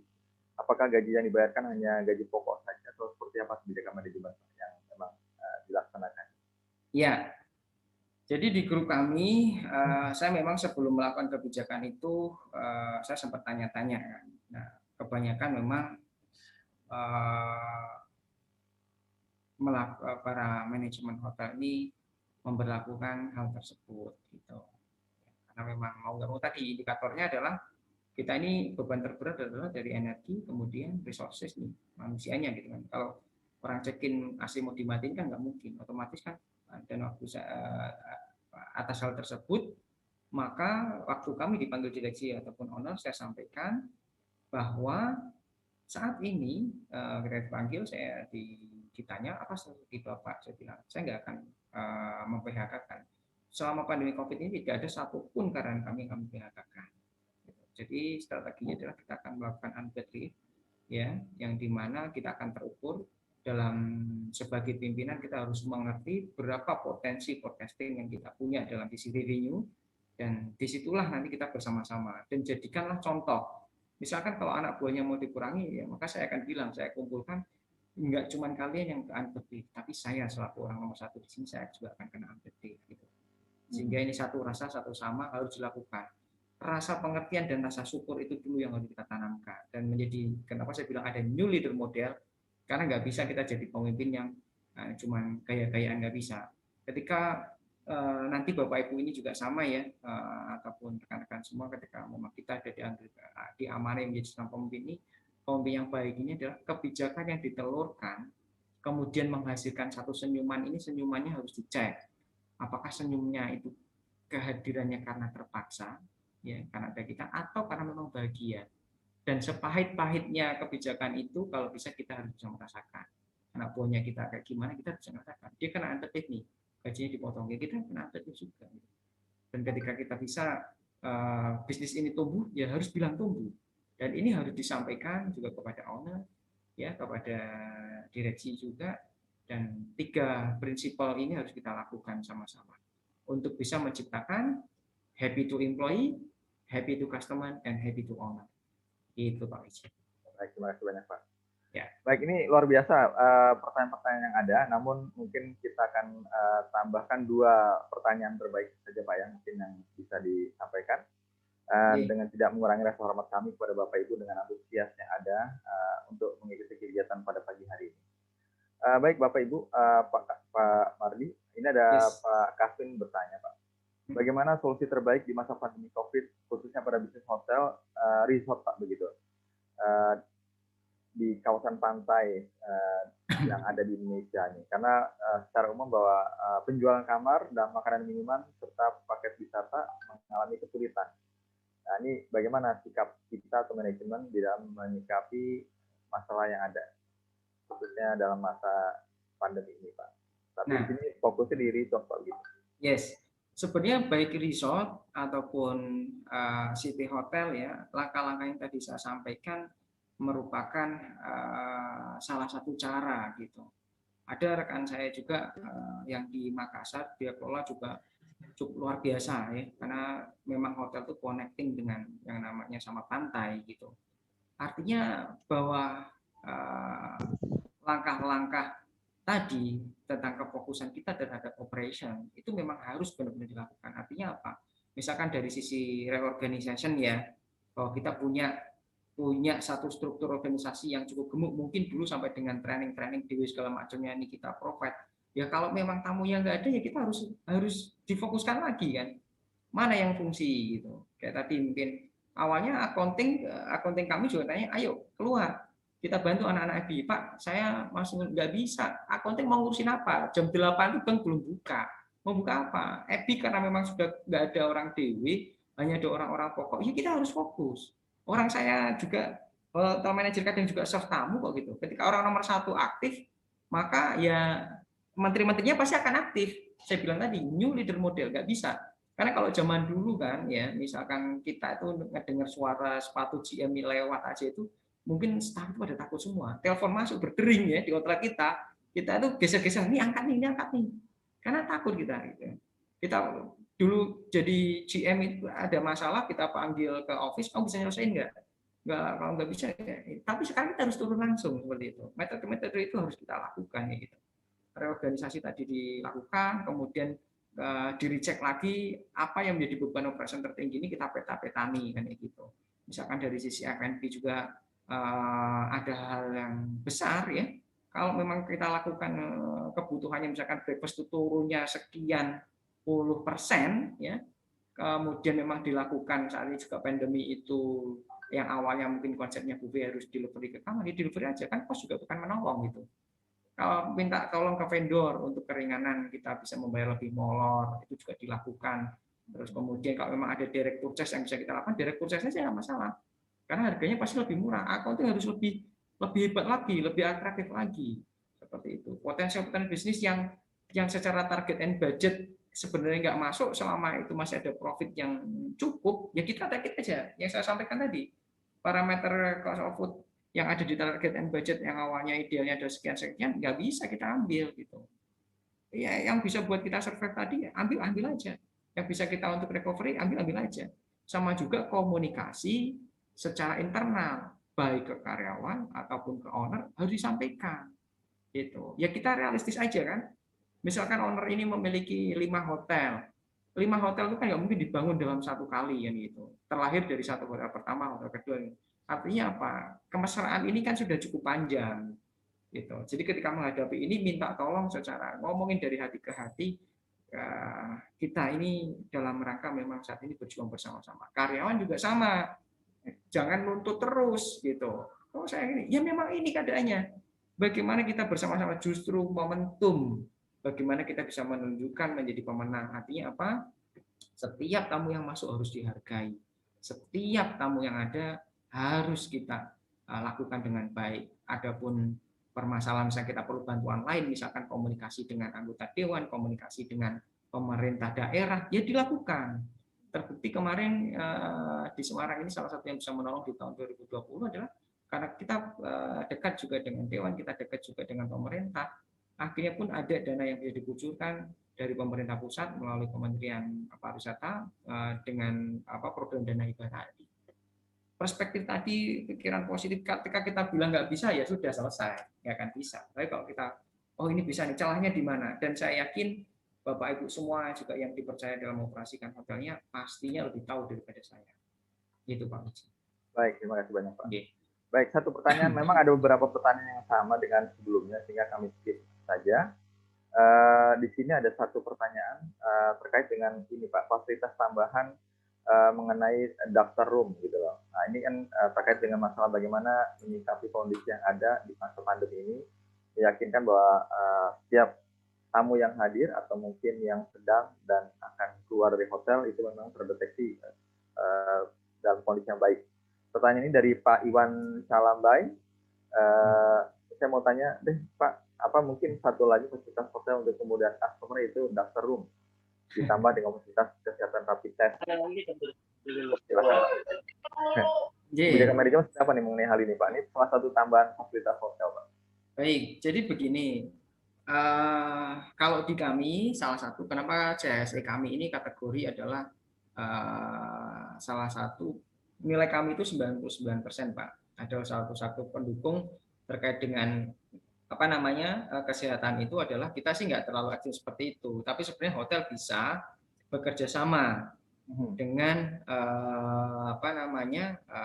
pihak-pihak terkait. Misalkan kalau kami ini bekerja sama dengan Kimia Farma dan juga Cito. Gitu. Nah sebenarnya salah satu di CHS ini kan juga memiliki dituntut hotel ini memiliki klinik ya, dia kan punya klinik.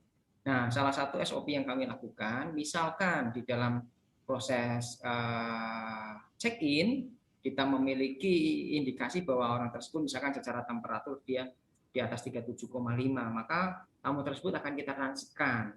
Tapi nggak cuma kita transitkan aja, kita tawari apakah berkenan untuk dicek menuju lab yang kita punya gitu. Sehingga bekerja sama dengan klinik tersebut kalau memang nanti kita kan sudah diudilan nih, misalkan mau diantar ke sana dengan biaya pick up service itu berapa dan segala macam, ada kita sampaikan saja kayak gitu. Itu bisa dilakukan. Karena kalau daftar room itu kok kayaknya terlalu ini yang ngeri. Karena sebenarnya kita juga punya dokter on call juga sebenarnya. Itu bisa kita panggil juga dengan cara semuanya dilakukan tanpa vulgar ya, misalkan keliling-keliling pakai jas putih kan juga serem juga, biasanya black jacket ini white jacket kan kayak gitu. Nah kayak gitu-gitu. Nah ini sebenarnya dilakukan seperti itu karena salah satu CSE memang dilihat juga dari perspektif seperti itu, Pak. Jadi kalau di grup kami hanya melakukan kerjasama dengan 2 instansi, Lab Cito dengan Kimia Farma, sehingga kalau dideteksi di sana ternyata hasilnya itu kepanasnya gara-gara kebanyakan main layang-layang, misalkan bisa main layang-layang kok diajakin ke hotel, ternyata di temperatur turun dan di tes ternyata negatif, ya nginepin aja nggak masalah, kalau dia nggak sakit. Kalau memang sakit nanti kan akan ada diprioritaskan. Gitu. Kita juga kerjasama sama rumah sakit juga, Karyadi. Kalau memang ada potensi dia COVID ya kita akan sampaikan ke sana. Gitu Pak. Baik, kuncinya Pak. Orang hotel adalah paling luwes lah. Gitu. Baik Pak Mardi, sekali lagi terima kasih banyak Bapak Ibu sekalian. Mengingat waktu yang ada, tentunya nanti Pak Mardi akan memilih satu dari beberapa penanya yang akan mendapatkan voucher menginap gratis di Surya Hotel Butik Kota Lama Semarang. Apakah akan disampaikan pada saat ini atau nanti berkomunikasi dengan admin mengenai hal ini? Nanti di WhatsApp aja dari Mutu Wisata nggak apa-apa ya? Siap ya, baik. Sekali lagi terima kasih banyak Pak Mardi. Tentunya Bapak Ibu sekalian sudah berkenan untuk bergabung. Kami kembalikan ke Pasya untuk kegiatan berikutnya. Silakan. Terima kasih Pak Mardi, Bapak Ibu semuanya. Baik, terima kasih Pak Wiji dan Pak Mardi atas paparan yang sangat-sangat menarik dari pagi hari ini. Baiklah Bapak Ibu sekalian, kami ingin mengingatkan, sudah kami sebarkan di kolom chat Bapak Ibu sekalian di dalam Zoom webinar ini, untuk link absensi Bapak Ibu sekalian. Mohon diisi, sehingga nanti akan kami kirimkan e-sertifikatnya kepada email Bapak Ibu sekalian. Kami berikan waktu untuk saat ini. Selagi menunggu Bapak Ibu sekalian mengisi absensi tersebut, kami akan putarkan video kegiatan dari Lembaga Sertifikasi Profesi Pariwisata Mutu Pesona Indonesia. Silakan.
Baik, Bapak Ibu sekalian, berikut adalah video kegiatan ketika kami melaksanakan program PSKK dari Dana Hibah BNSP pada tahun 2021. Nah, selanjutnya kita memasuki ke prosesi testimoni. Tentunya kami sangat menginginkan masukan-masukan dari Bapak Ibu sekalian selaku peserta webinar series ke-22 ini agar kami bisa terus memberikan perkembangan bagi webinar series kami di hari-hari kemudian.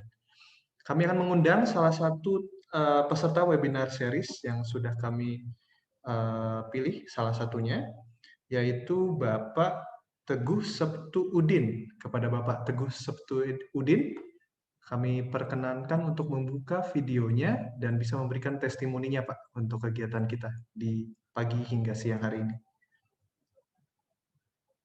Pada Bapak Teguh Septu Udin. Assalamualaikum warahmatullahi wabarakatuh. Waalaikumsalam. Selamat pagi dan salam sejahtera untuk kita semua.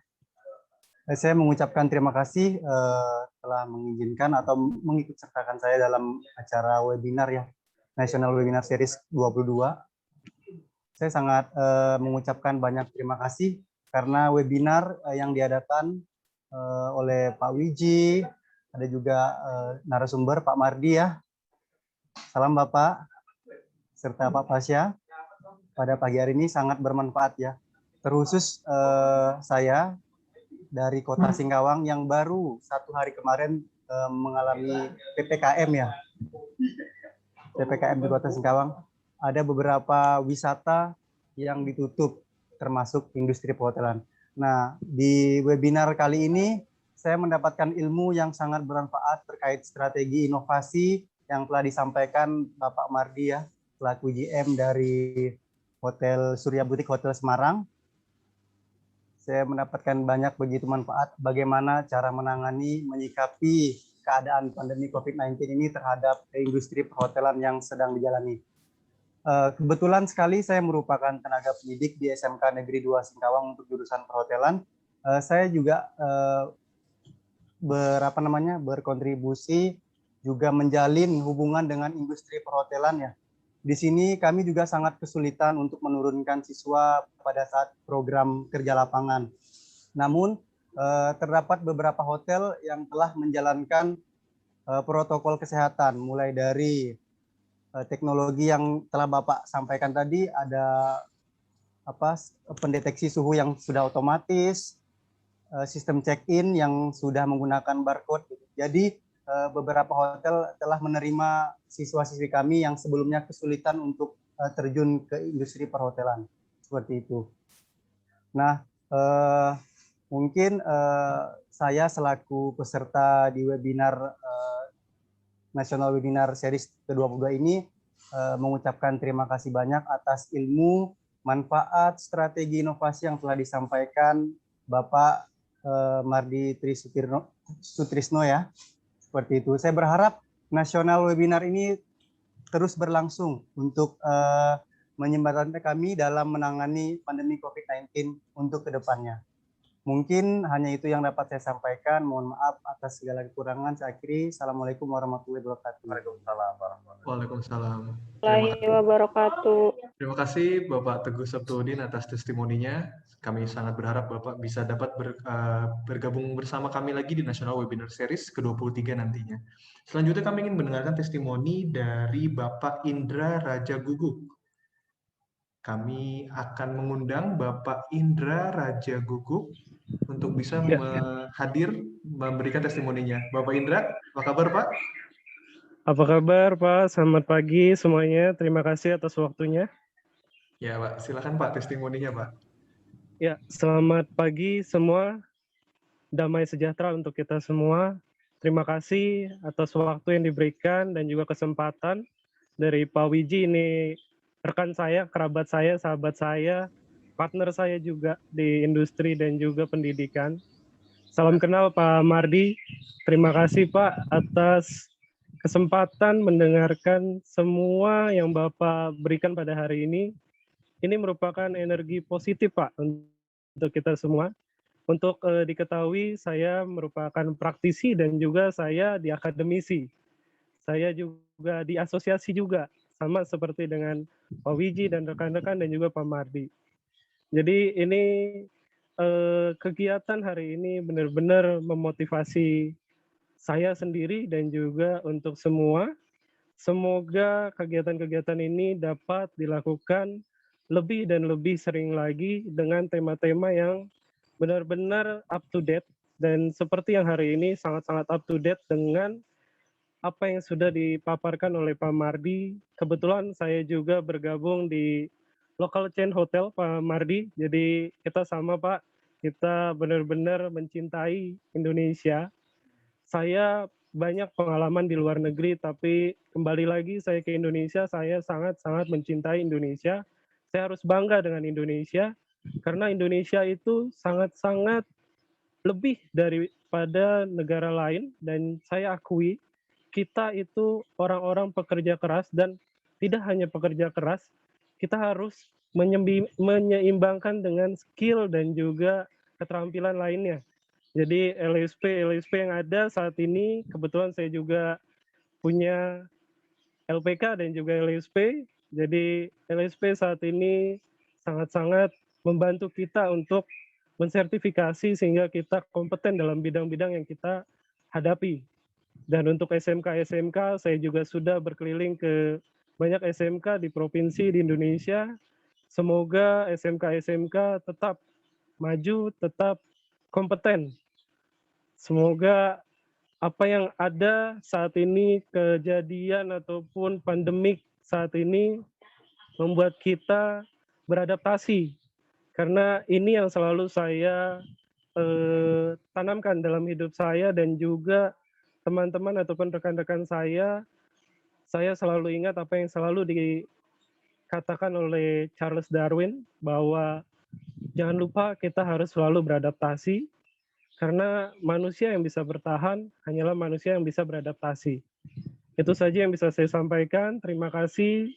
Sekali lagi, Pak Mardi sangat menginspirasi. Semoga leader-leader yang ada di Indonesia mempunyai role model seperti Bapak. Terima kasih, Pak. Selamat pagi dan salam kenal untuk semuanya. Selamat pagi, Pak. Terima kasih Pak Indra atas testimoninya dan juga harapan-harapannya. Semoga semuanya bisa terkabulkan di masa-masa yang akan mendatang. Yang terakhir dan tidak kalah penting, kami mengundang Ibu Junizar Eka Susianti dari Pangkal Pinang. Kepada Ibu Junizar Eka Susianti, kami harapkan untuk dapat memberikan testimoni terhadap webinar National Webinar Series ke-22 saat ini. Kepada Ibu Junizar, apakah hadir hari ini?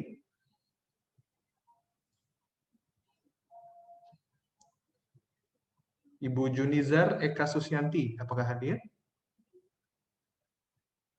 Baik. Kalau begitu,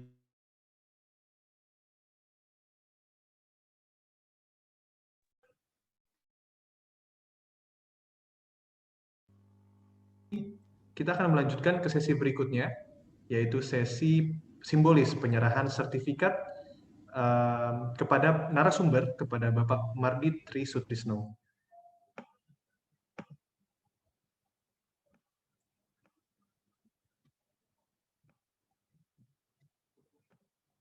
Pada Pak Mardi Trisutrisno,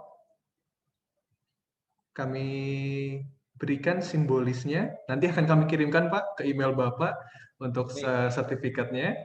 Terima kasih Mas Pasya. Terima kasih Pak dan semua Mardi. rekan-rekan semua. Terima kasih. Semoga manfaat ya hari ini. Terima kasih.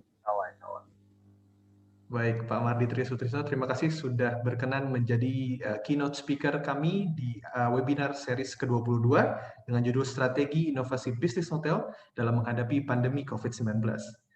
Baik, selanjutnya kami akan secara simbolis juga memberikan sertifikat yang nantinya akan kami sebarkan kepada melalui email pribadi Bapak dan Ibu masing-masing. Yang kami ingatkan kembali untuk bisa mengisi link absensinya di kolom chat, sehingga kami akan lebih mudah mengisinya, memberikannya melalui email pribadi. Akan kami secara simbolis berikan kepada Bapak Teguh Septuudin tadi yang sudah memberikan testimoninya. Kami secara simbolis memberikan Certificate of Participation kepada Bapak. Terima kasih kepada Bapak Ibu yang sudah menjadi peserta dalam webinar series ke-22 kami. Nanti akan kami berikan yang sudah ditandatangani oleh Bapak Irham Budiman selaku direktur kami, dan juga tanda tangan dari Bapak Mardi Trisutisno selaku keynote speaker di webinar series ke-22 saat ini. Baiklah Bapak Ibu sekalian, kita sudah mencapai penghujung acara di webinar series ke-22. Kami sampaikan sekali lagi bahwa terima kasih sudah dapat berpartisipasi di acara kami. Sebelum kita tutup kegiatan ini, mari kita bersama foto bersama Bapak Ibu sekalian. Silahkan dinyalakan open cam, ya, kameranya silahkan dinyalakan untuk nanti bisa kita foto bersama. Baik, nah kelihatan semua langsung muka-muka ganteng cantiknya ya. Baik Bapak Ibu sekalian, di sini ada 5 slides yang akan saya foto. Jadi Bapak Ibu sekalian mohon tetap menyalakan kameranya dan tetap tersenyum. Karena kita siapa tahu nanti ada di slide berikutnya ya. Baik, untuk slide pertama, siap-siap. Baiklah, selanjutnya untuk slide kedua, Bapak Ibu sekalian terus nyalakan kameranya dan senyum. Siap-siap. Baik, selanjutnya untuk slide ketiga, Bapak Ibu semua untuk tutup senyum. Baiklah, selanjutnya di slide keempat, Bapak Ibu semua silakan tetap senyum. Dan yang terakhir di slide 5, silakan tetap tersenyum dan nyalakan kameranya. Baik Bapak Ibu sekalian, terima kasih banyak sekali lagi kami sampaikan kepada Bapak Ibu sudah menjadi peserta di National Webinar Series ke-22. Kami juga ingin sampaikan bahwa jangan lupa follow Instagram dari keynote speaker kami yaitu di Surya Boutique Hotel. Nanti bisa sekalian jalan-jalan ke Semarang, jangan lupa nginepnya di Surya Boutique Hotel ya. Dan juga silakan follow Instagram kami di LSP_Mutu Wisata untuk bisa mendapatkan informasi terhadap National Webinar Series ke-23 dan selanjutnya. Kami harap Bapak Ibu untuk tetap bisa mengikuti kegiatan kami. Insya Allah akan terus bisa berkembang dengan adanya masukan dari Bapak Ibu sekalian. Untuk sertifikat dan materi akan kami berikan secara email, melalui email pribadi Bapak Ibu sekalian. Jadi mohon diisi kembali lagi untuk link absensinya, karena sertifikat dan materi akan kami berikan melalui email. Akhir kata, kami dari tim LSP Mutu Wisata berterima kasih kepada keynote speaker Bapak Mardi Trisutisno dan juga kepada Bapak Ibu sekalian yang sudah hadir dari pagi hingga siang hari ini. Assalamualaikum warahmatullahi wabarakatuh. Salam sehat dan salam kompeten selalu. Waalaikumsalam. Baik, Bapak Ibu. Waalaikumsalam warahmatullahi Terima wabarakatuh. kasih Pak Mardi, materinya yang sama. Salam kenal. Sama-sama semua. Mardi. Yang pengen ke Semarang, mampir ya. Enggak Pak, ke Semarang, mampir. Pak Wiji, makasih Pak Wiji undangannya. Ditunggu lagi materi-materi hebatnya Pak. Siap. Terima kasih banyak Pak. Ya, Pak Pasya, makasih. Sampai ketemu lagi Pak Pasya. Ya, materi dan sertifikat yang kami kirimkan. Terima kasih banyak. Aduh. Luar biasa hari ini. Antusiasnya. Pak Mardi, sukses selalu Pak ya. Pak Wiji, thank you. Manfaat semoga yang disampaikan. Ye, matur suwun. Yang mau ke Semarang monggo mampir. Terima kasih Pak Boleh. Wiji. Silakan. Terima kasih Bu, sama-sama Bapak, Pak Hadi. Thank you.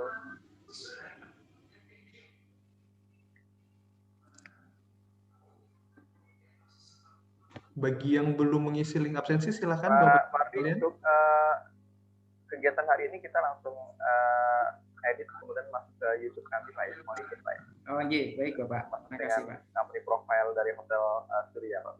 Iya. Matur suwun Pak. Baik, Bapak Ibu banyak sekalian, salam hormat untuk manajemen di sana. Iya, matur suwun Bapak. Mari. Bagi yang belum mengisi, silakan kami masih buka Zoom-nya. Silakan Bapak Ibu yang belum mengisi sudah ada di kolom chat. Silakan diisi kembali untuk absensinya.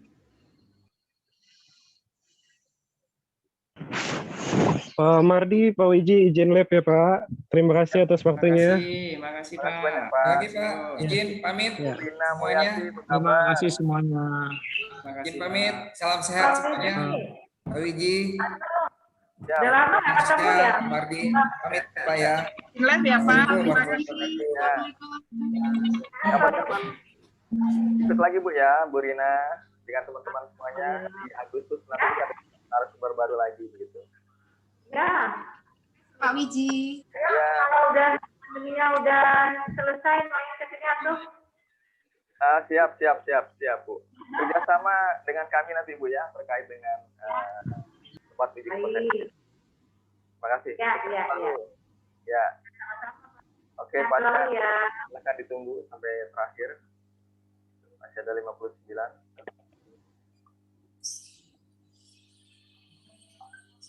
Ya. MKN 1 Probolinggo, Pak.